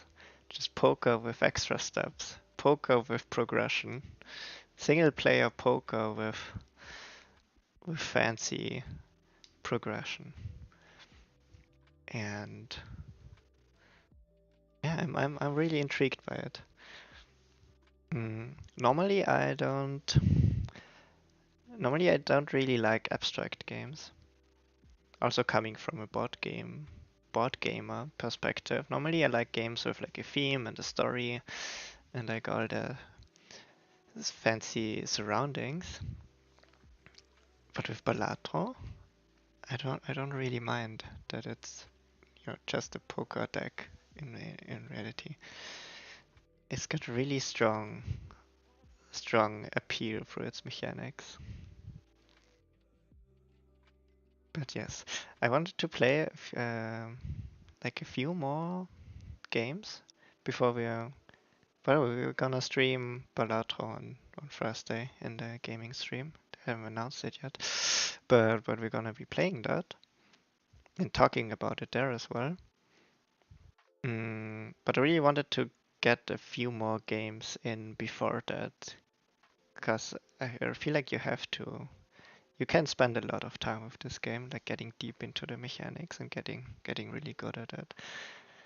And so it's a bit of it's not even a slow start, yeah, but I don't know, I don't want to embarrass myself when we're playing it on stream, basically. Perfect whiskey game. Perfect game to. Yeah, it's a perfect game to. I mean, I had a cocoa hot chocolate from the train and was playing it there. It also worked out. But yeah, it's a chill game for. It's a chill. I don't, but it's also not really chill. It gets really intense, especially with the higher antes. But yeah, true, I can see this as a whiskey drinking game for like after work game.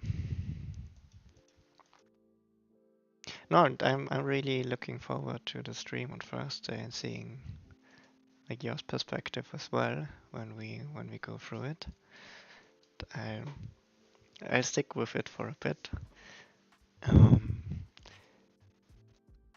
I'm wondering if there will be a mobile release. For me, that's like a perfect. This kind of game is, in my opinion, a perfect mobile game. Similar to Slay the Spire. I've never played Slay the Spire on PC, although I have it. But once I got it on mobile, I'm playing it a lot, really. Like evenings on the couch or on the train or something. And Balatro, if this would be on mobile, I'd be lost. I'd only be playing this anymore.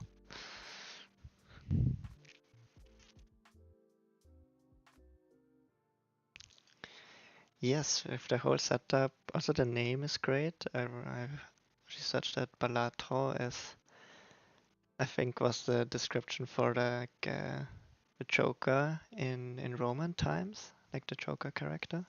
The I don't know what the proper wording for that is.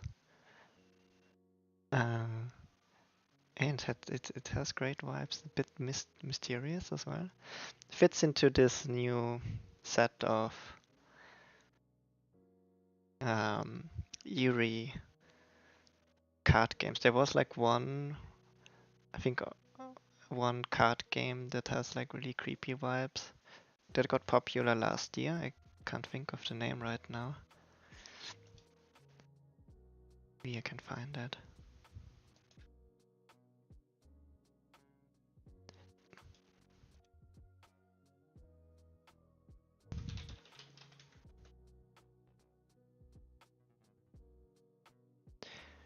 But I think there is since I mean Slay the Spire. I don't want to say it started it, but it was one of the first games I think that really popularized card games with extra steps, especially in the roguelike genre.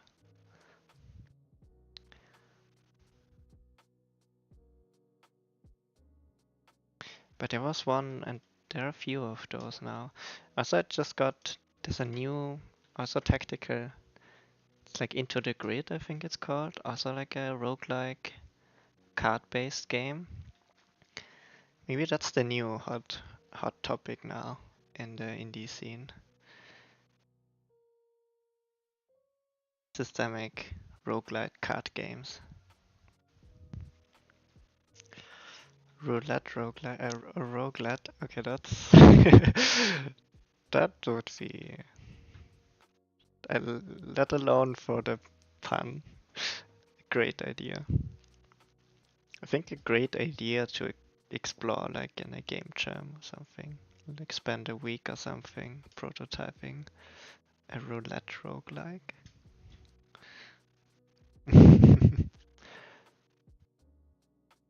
I guess there is a tendency to, especially with Balatro, this taking like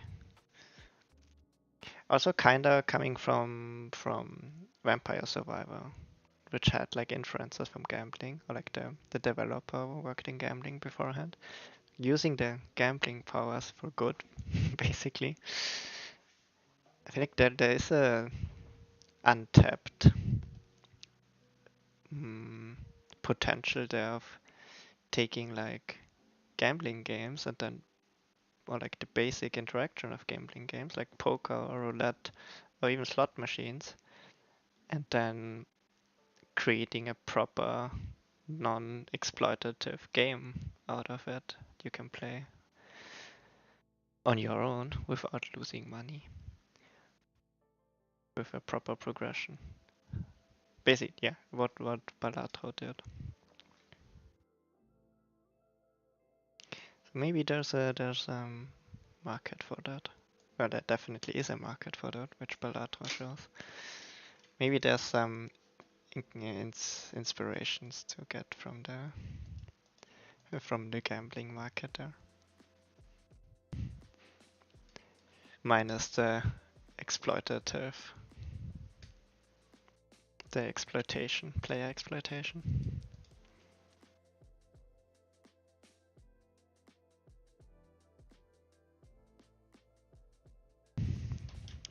Yeah, now that you mention it, I think we talked about that. I'm not sure if we talked about it, but I have a vague memory of of that. I think you showed it to me actually, though.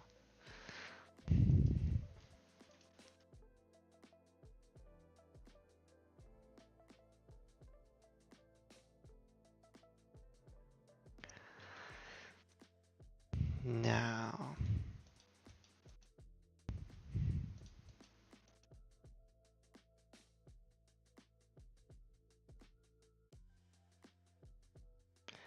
so modifier gets copied, then it gets added, and here we have the issue that it gets initialized again. And I think it shouldn't, but I'm not sure, because that's a really complex thing here.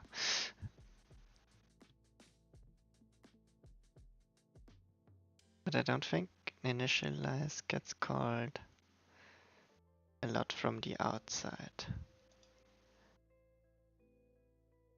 Only really from here.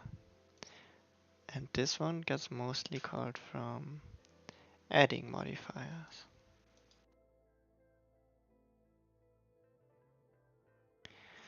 But I thought there was like a thing of initializing modifier. Yeah, they get instantiated.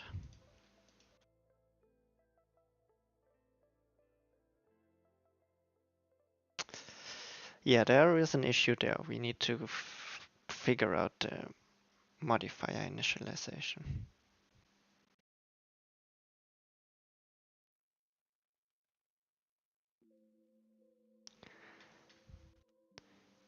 Because they shouldn't be initialized when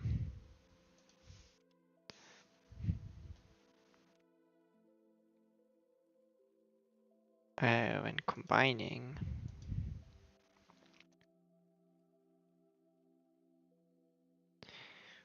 Especially when combining instantiated modifiers.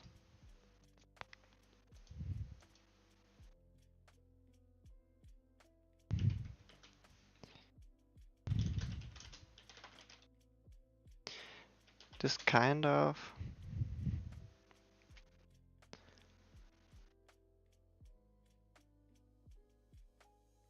has the expectation that the modifiers are already initialized.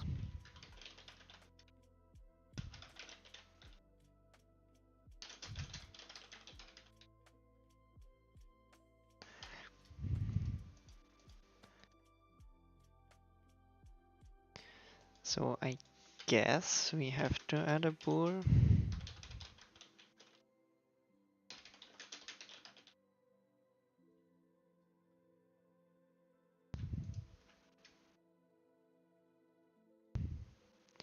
And also here.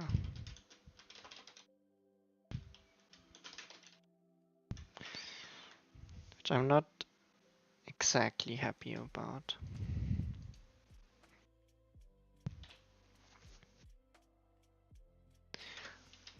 But well, if it works and we don't have to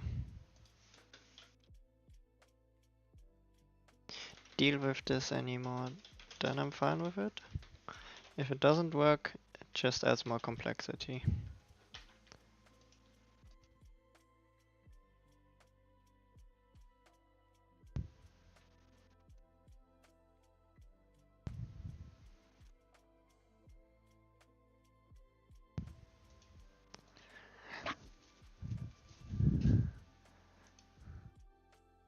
So now we need to see.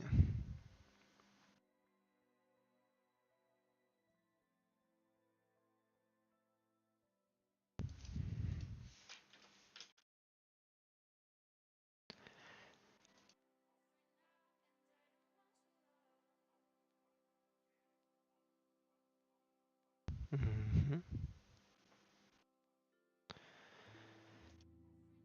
Now, this gets called quite a lot. Yeah, but mostly from the combining.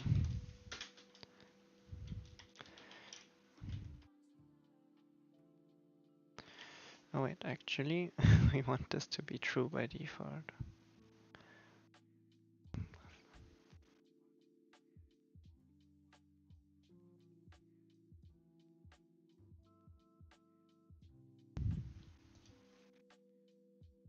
Because that's what currently is happening.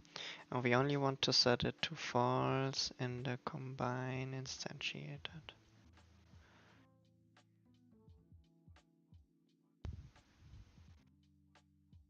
Wherever that is.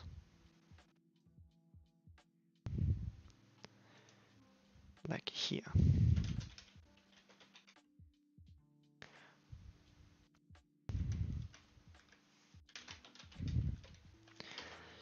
Alright, and now we pray that this doesn't break everything.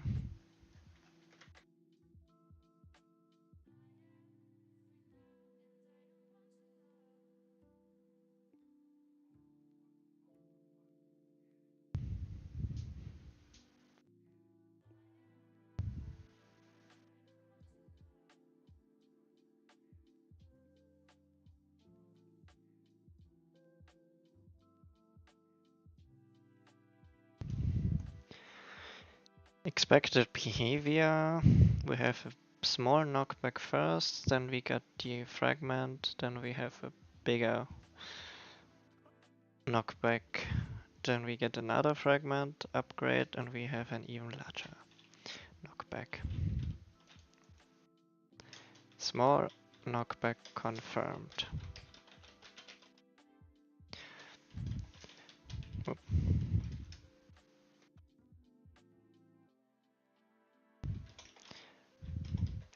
Then we get the bruiser upgrade. Now we should have a bigger one. But we don't. Oh, because I haven't applied them. Fragment upgrades. Now we should have a bigger knockback.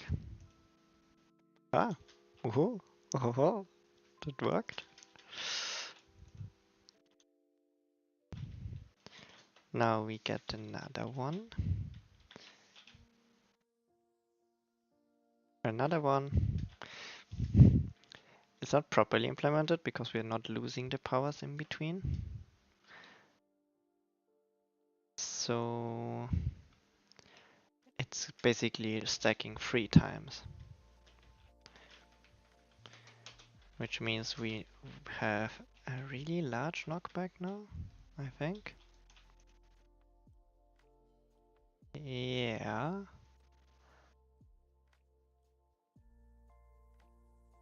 Here you are. I mean, it's still a knockback. Probably shouldn't be this extreme. But it's working. Bye.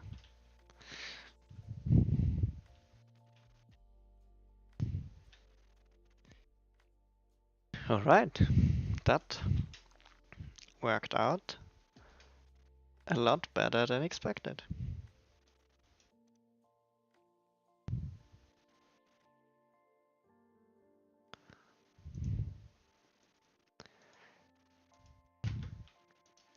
Let's commit the changes. Yeah, we're removing the copy, changing to the copy method, changing the initialization of the damage modifiers, adding a copy to the knockback damage modifier, which we probably need to add to all others as well. Adding a link statement here. Yeah, making this a stub for now.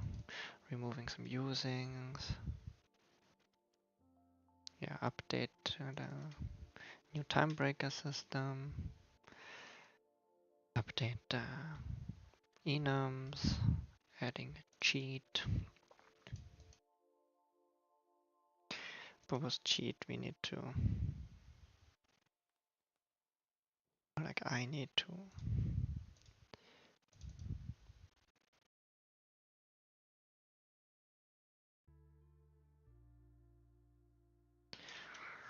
It's not really short, huh?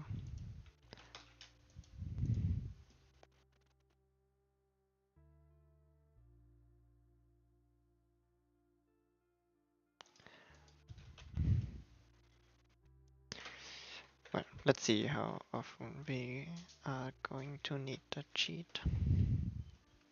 Then we'll make a shortcut. Adding a knockback modifier. That's not a real change. Updating the powers, or renaming them mostly. Yeah, starting to update the skill tree. Some changes to the scenes and adding new stuff to the reference serializer.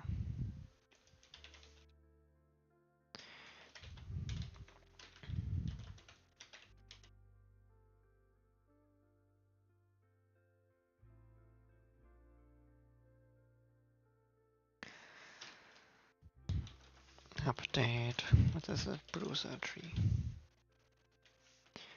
I'm calling them paths. They're not really trees, they're paths.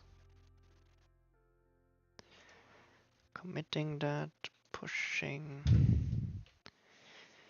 Nice, we can mark this as done with our new fun stickers.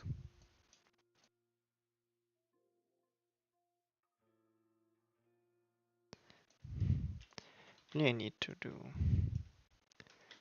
like all of them really.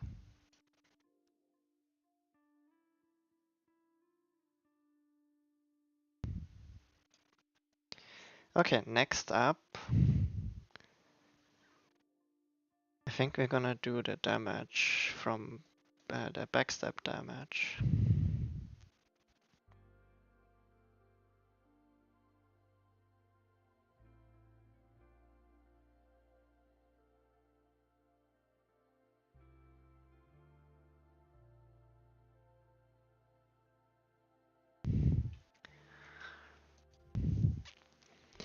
But first,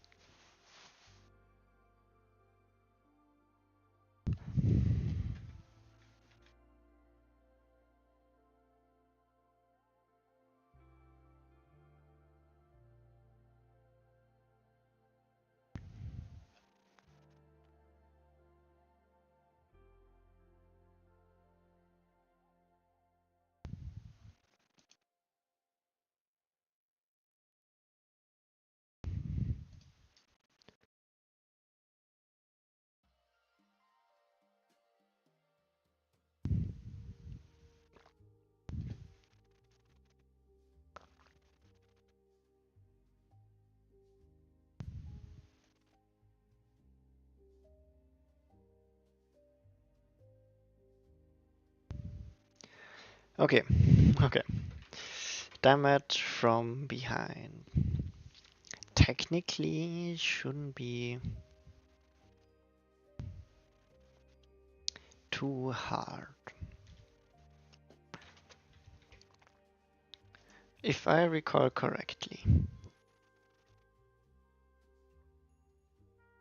we had like a damage modifier that applied like resistance when attacking from like the front or a certain angle. We never really used it, but I think we built that. So maybe we can use that as a basis.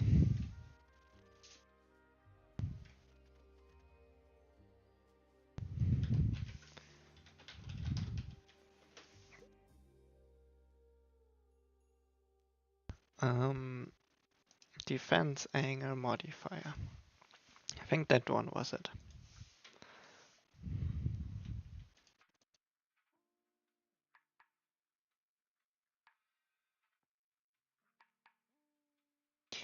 Maybe we can just use it.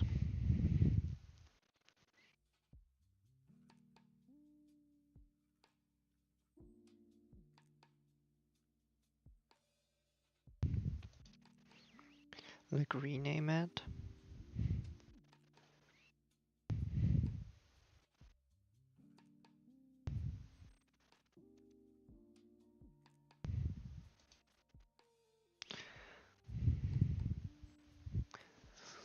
Rename it and use it for our purposes.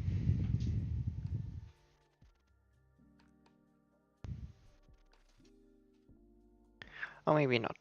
Maybe we use this as an inspiration but build a new one. Because there's some extra stuff in there as well.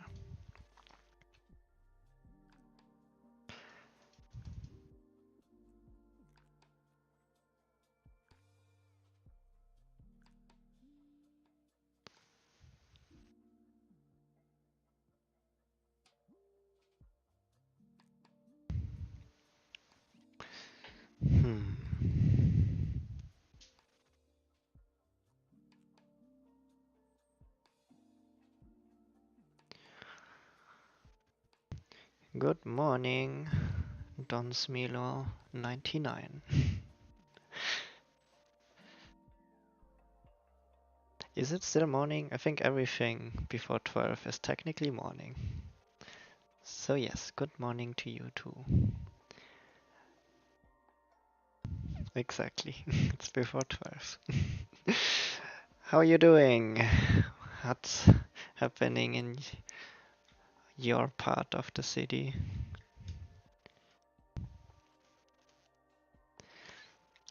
Your part of the game developers realm?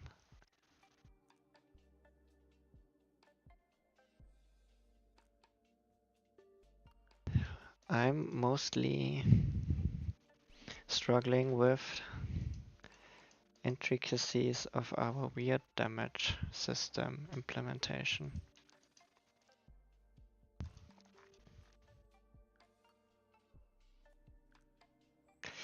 Same old, same old. I guess that's also nice. Doesn't have to be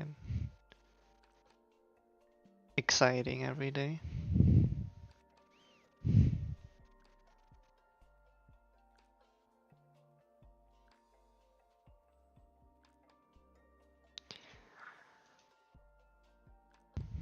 Alright, we want to apply a damage modifier but only when attacking from behind. So what this one does,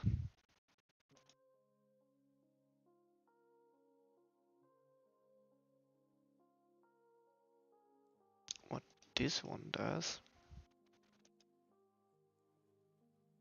is it checks an angle from the hit location to the target collider. Okay, that's fine, I guess. And if the angle is outside of the target range, it's doing nothing, bailing out early.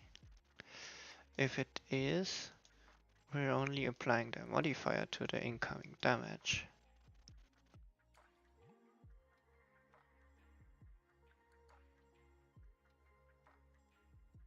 What? Apply damage. Temp cache. Oh yeah, true. We're applying the modifiers to the damage. Which makes sense. Does it make sense? In our case, we want to add a damage modifier to the... Oh boy, this thing is getting complicated. Basically, we want to add... Because the damage context has status modifier that get applied to the target and actual damage modifiers. And what we want from the assassin tree is adding a damage modifier. Well, basically it's both damage modifier. Because dagger isn't really a status in our case. I think. But I'm not really sure. How are we even doing stagger? Are we doing stagger right now? So many questions. But yeah, we're mostly concerned with damage.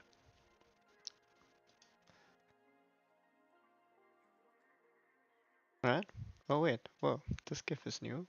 Someone invaded our workspace here.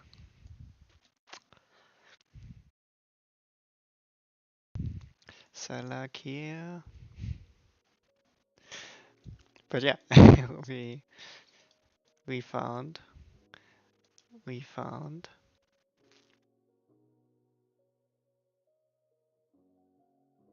stickers on Miro.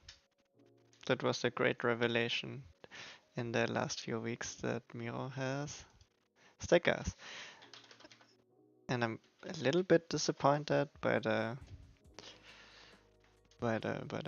dinosaur collection. But I guess we take what we get. Emotional support dinosaurs.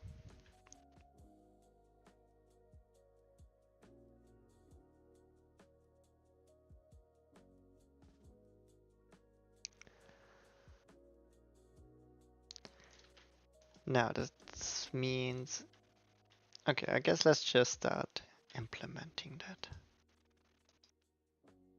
Custom modifier.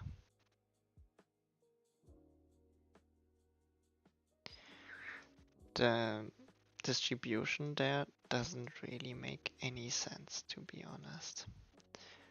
So let's also get cleaning. We're on Git anyways, so we can just remove everything that we're not using, and if we need it in the future, we'll get it back.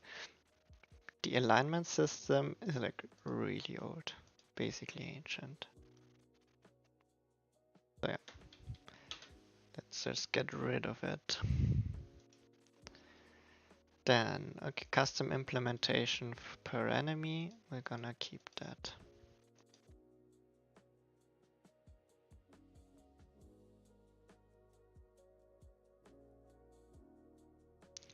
Debug modifier, yes.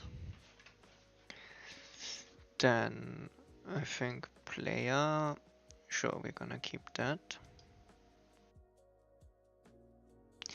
But the distribution, or not distribution, but putting them into effect, resistance, and status doesn't really make sense. Because they're all just damage modifiers in the end.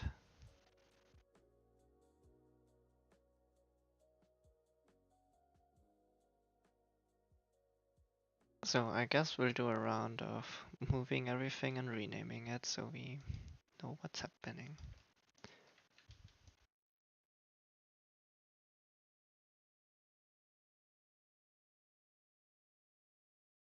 I think the deprecated things we can finally remove because they're not used anymore. Move slow status. Yeah, okay, maybe there is actually a reasoning. Maybe we should.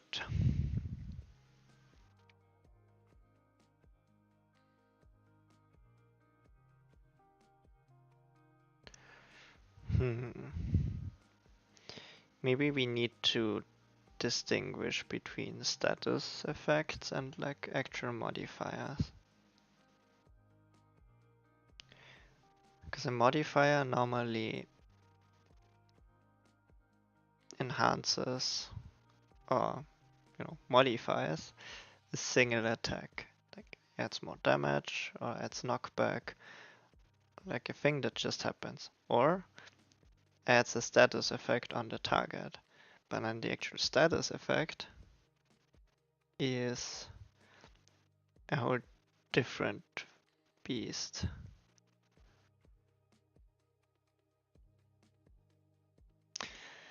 Is it though? I mean, from a tech point of view, it's still the same. It's a damage modifier that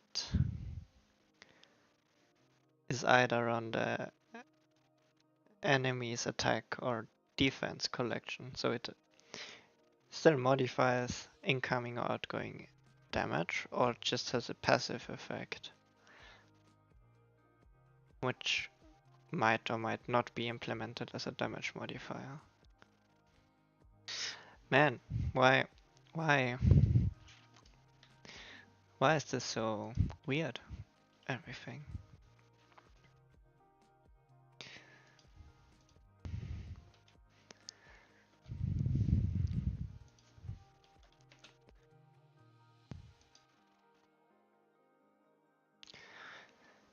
Okay, but what I will be doing is a utility folder.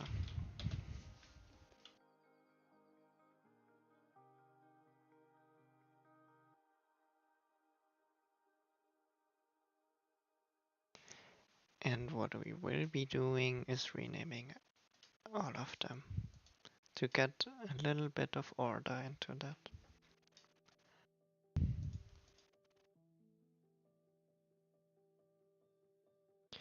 And everything that's too weird will deprecate for now.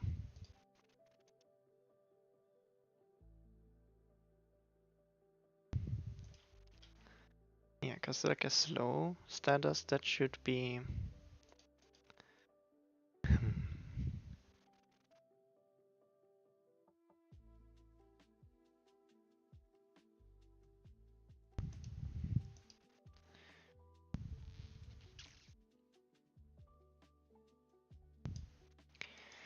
I guess maybe we should keep the distinction between status and effect and utility. Damage type modifier. What does this do? We're not using the damage types like that anymore. So let's get rid of it. That's an easy, simple thing. We can get it back if we really need it. Ignore damage effects of type. What is this even?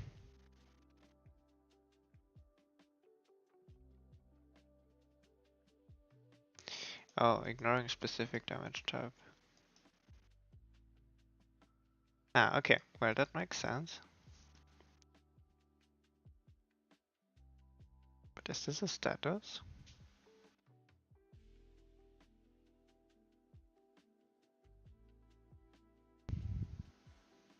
I guess it is. Because we're... let's put it under status. Then see what happens.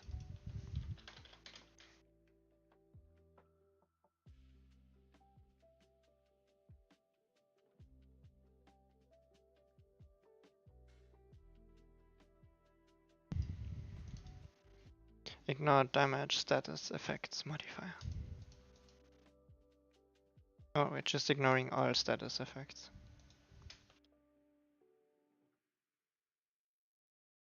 I mean, that's a bit harsh.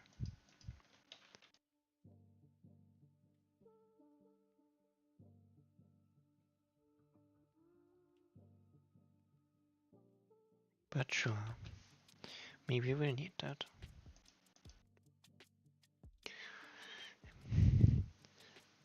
Now, there are a few things that might get a bit weird. Damage multiplier effect, kinda clear. Just modifying damage value. Knockback effect, also kinda clear.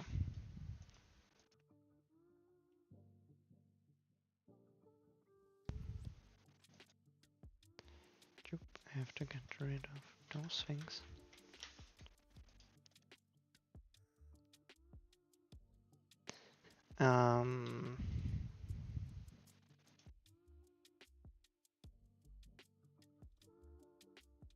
Modifier against status effect, a little bit weird.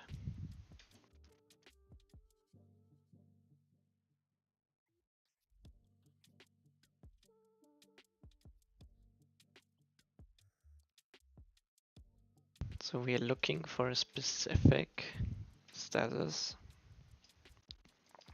on the target, and if they have it, we're applying more modifiers. Okay, I mean, I guess that makes sense. Kinda makes sense.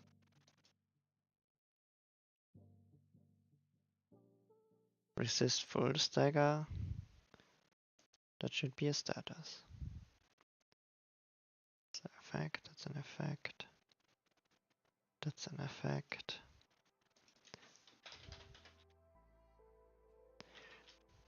Resisting full stagger should be a status.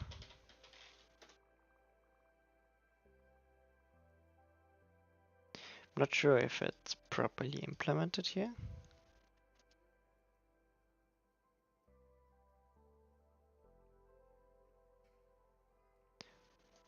But yeah, we're not worried about that yet.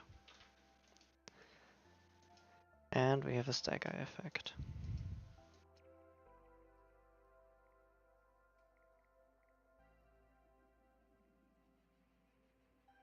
And modifier against status effect should be a utility thing. Because it's not doing anything by its own. It's applying modifiers based on a condition. Alright, order is restored. Kind of. Oh. Restoring order would mean that there was order before, which isn't the case. So I guess it's not really restored.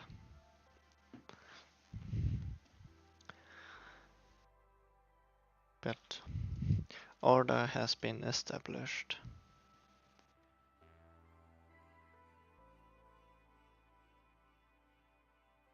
Exactly. You're taking the words right out of my mouth. Order has been established. Not something I get to say often.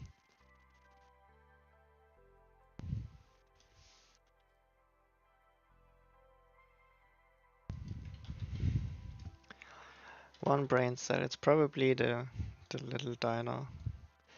So I guess I have it now.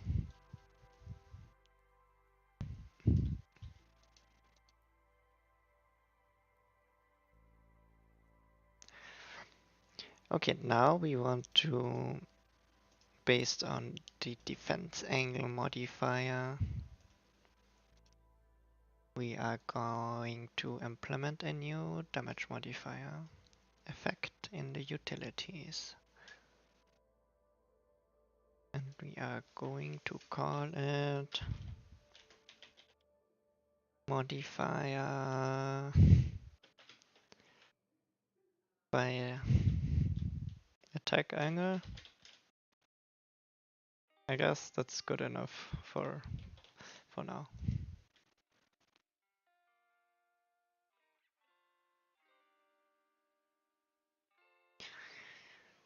Mod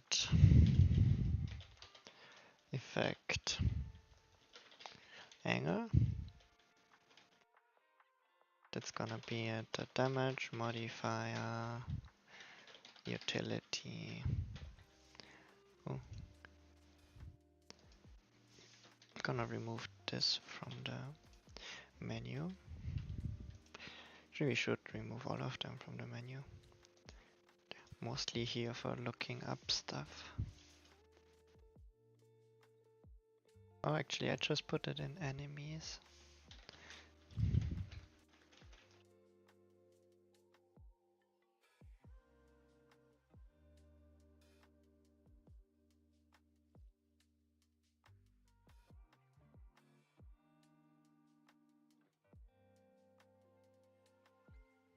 That's not even a modifier, it's a state machine behavior. Okay. Well, we don't question things like that.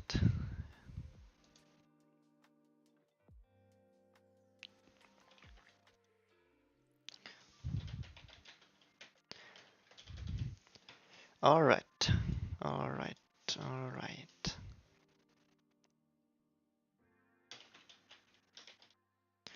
Now, what do we need to steal?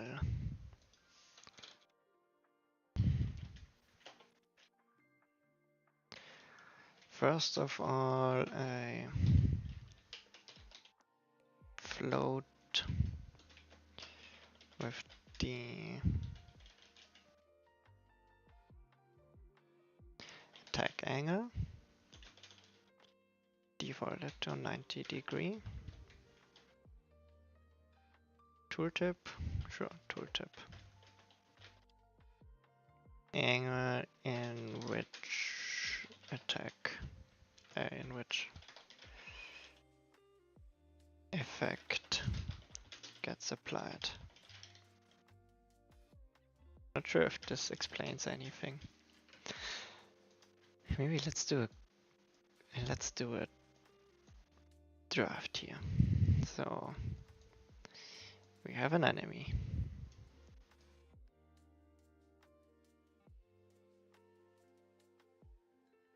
Yeah, let's give him eyes as well. Looking up there. So this is the forward. And for the backstabbing, we want to have like this area. So an attack comes, wait, actually, this is the center. So let's say we have like a 90 degree kind of thing. That's supposed to be alpha is 90.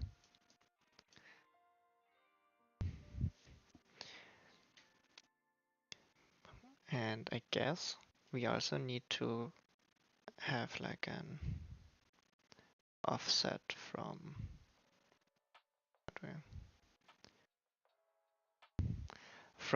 forward, which would be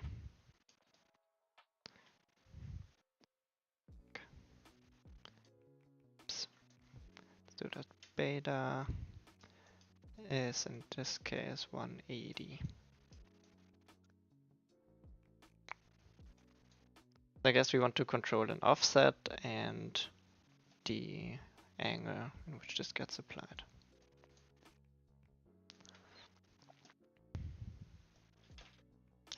I guess that makes sense.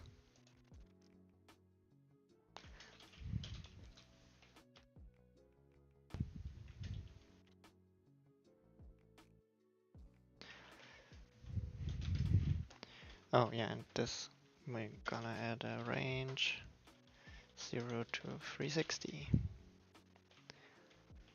And same here. Or actually we can do a range minus 180 to 180.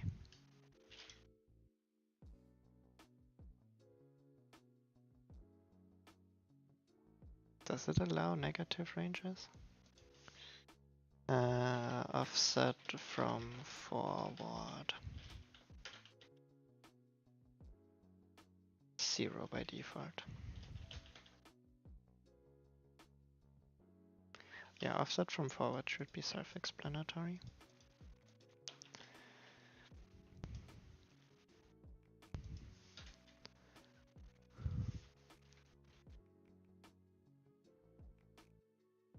Now, what are the things we can do?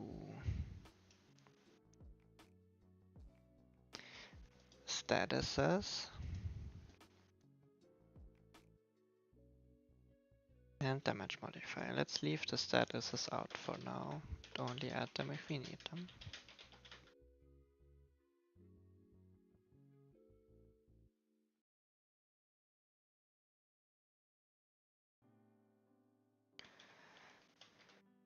Let's keep it simple.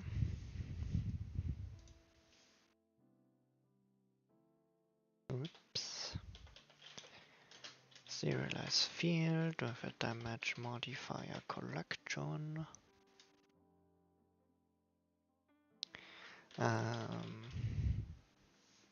Modifier to add, I think. See if this name holds up. Oh wait, actually it doesn't. It needs to be a damage modifier decorator list. Obviously.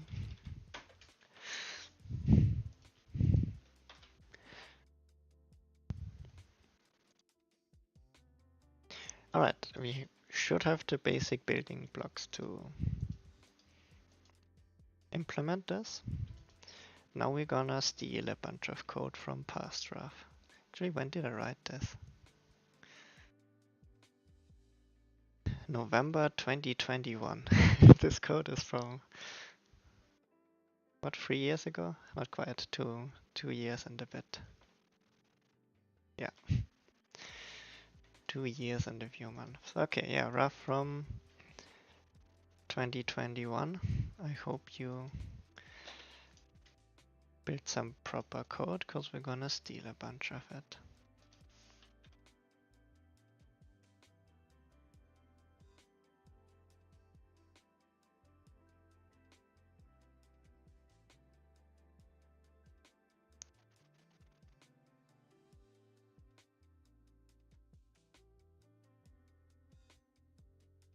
Alright, so how are we starting?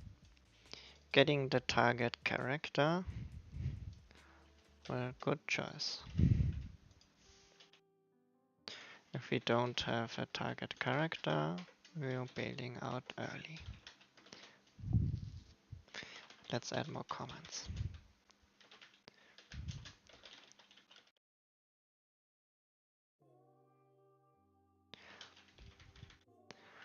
Alright, next up, calculating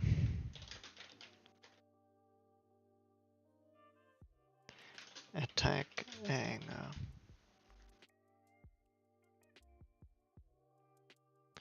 Would calculate attack angle. Alright, does this math actually check out?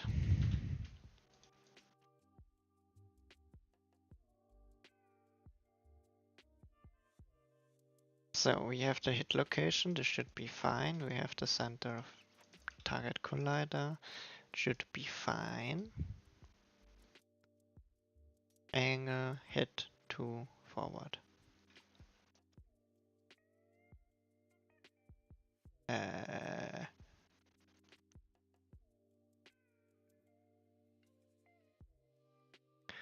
Angle, hit to forward. So what are we actually calculating here? The angle between the two hit, let's say, do another color. We have an attack coming from here.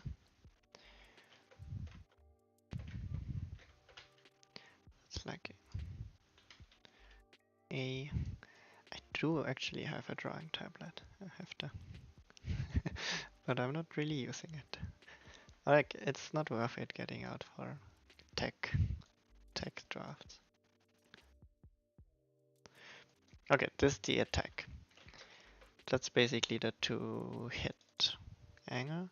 Then we have the forward, and we're calculating the angle between the 2-hit and forward. Shouldn't we?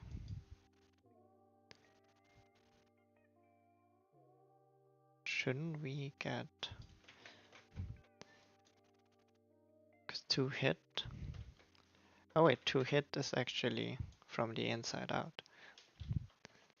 Here we have like the hit location is, I think, the intersection.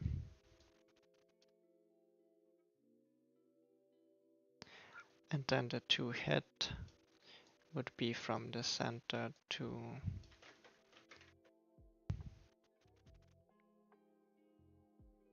the hit location. So yeah, that makes sense. And we have the forward here. And then our angle is this thing. So it would be, I don't know, this case like probably, oops, like something like 45 degrees.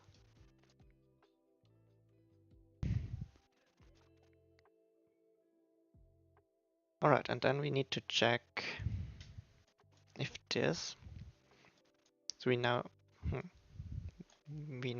know,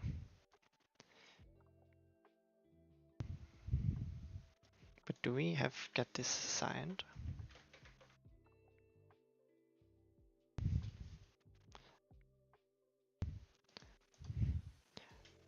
Because we kinda need to have this signed if we want to work with that. Signed angle. Okay. The signed angle in degrees between the two. I guess the signed angle in degrees from 2. The angle returned is the signed counterclockwise angle between the two vectors.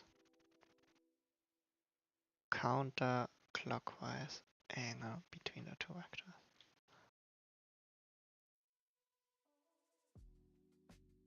So, meaning in this case it would be plus 45 degrees. But if the attack would be like in this direction,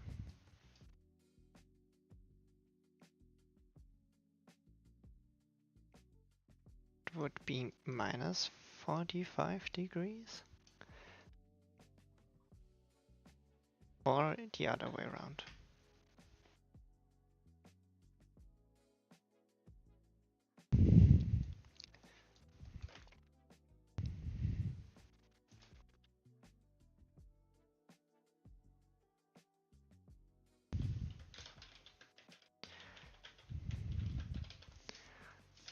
But actually what we want is angle forward to hit.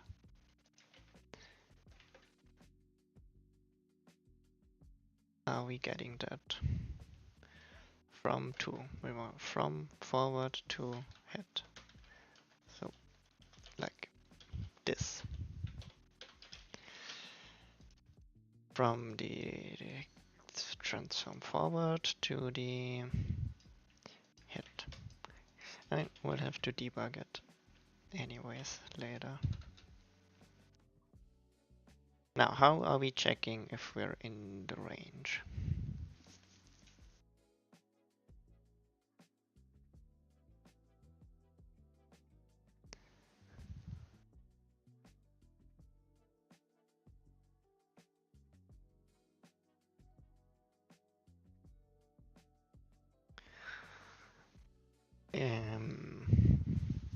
Good question. Wait, if we, what does the unsigned angle return?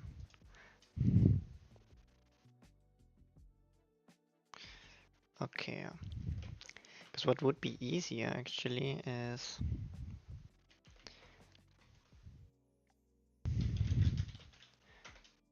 if the angle is smaller than 0, we add 360 to it. So we always get, like, if it's going counterclockwise, like an angle based on the forward. And then we can compare it to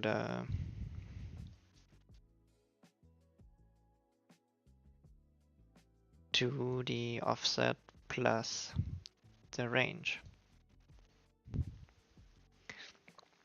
With the slight remark that we actually, the offset is going to the middle. And we need to calculate it from the middle. So range start is basically offset minus half of the attack angle.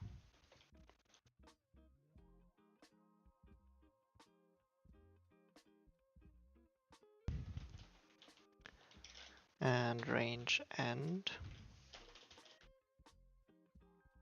is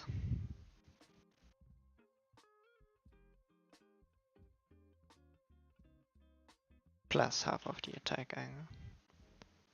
So in this case, I mean, we're going counterclockwise apparently. So we're starting at, what would this be? Like 125? Right? 90 plus 135, something.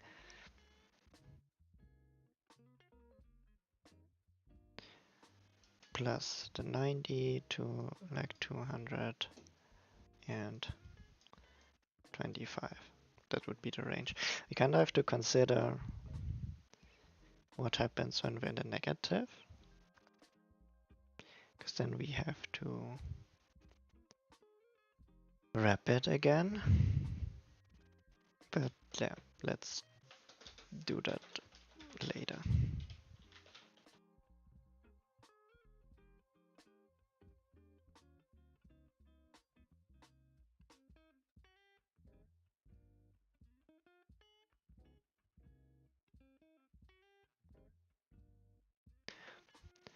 But we're only doing the offset. Wait, what? You know what? Let's not be extra and do the offset with 0 to 360 here as well.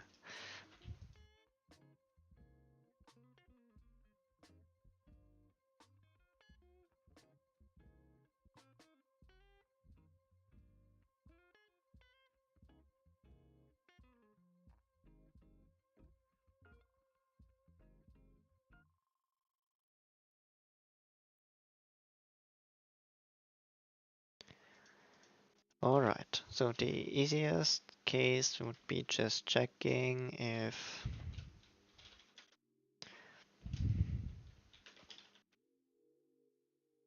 angle forward to hit is bigger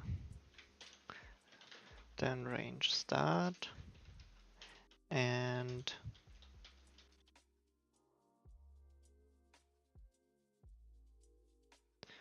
smaller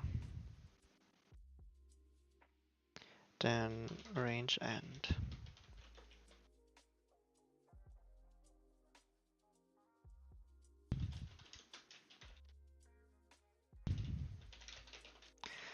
Then we are applying the effect and returning the damage. Minus all the edge cases that we still need to consider.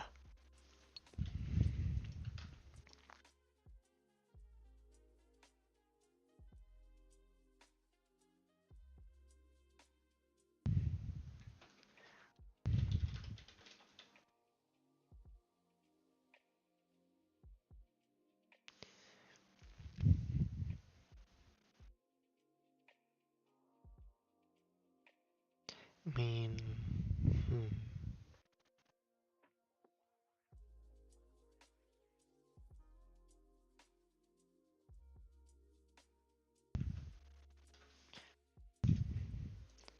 okay, but for applying the effect,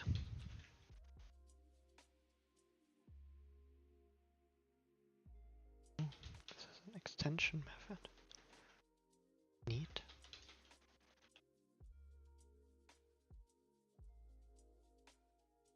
For applying the effect, that would be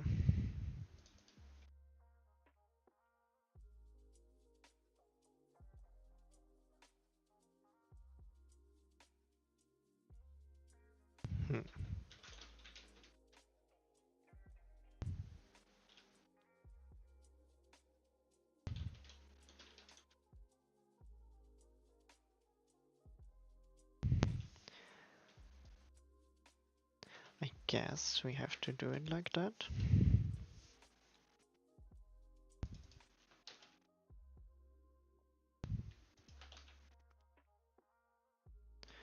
Oh yeah, and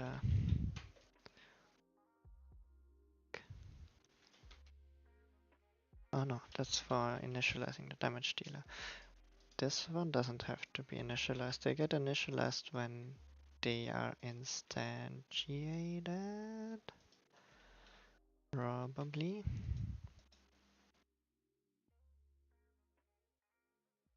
Probably.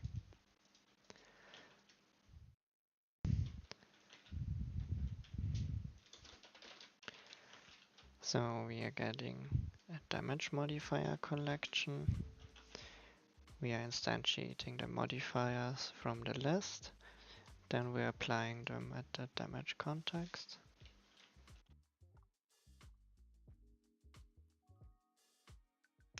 Sounds good to me.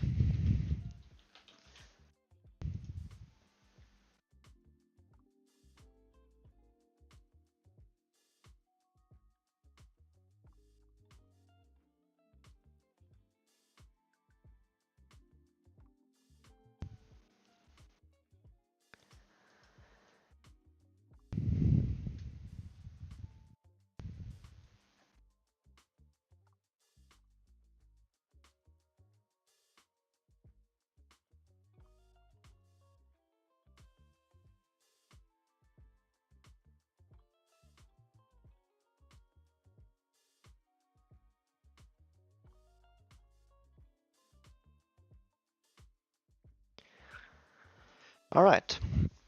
I think that's a good, good progress so far. It's already 12, like a minute to 12. But we kinda have to wrap it up early or on time today. Cause I have to make my way to the city, to the co-working space actually, to be there in time for my afternoon meetings. Maybe grab something to eat on the way as well. Also, I have to think about how to handle the edge cases for this specific modifier. So maybe I'll do that as well. But for now, oh no, I forgot. I still have to do my nails. Okay, I also have to do that. But for now, for today, that's it from the coffee and co-working, cozy coffee and co-working game development live stream for Panta Rhei with yours truly, Ralph. That's me. Thanks everyone for being there. It's always nice catching up with you. And yeah, we'll be back next week with another co-working live stream. This Thursday for the game devs play and talk a bunch about other games live stream. Selek here and I will be playing this new fancy poker roguelite called Balatro that's hot right now. Played a little bit of it already. It's great. If you haven't already, check it out. It's on Steam, just a few bucks, called Balatro. Great game. So until then, see you on Thursday, see you on Tuesday. Stop by at the Gamedev meetup if you can, and say hello. Subscribe, enable notifications, join our Discord, and so on. See you. Peace out. Bye.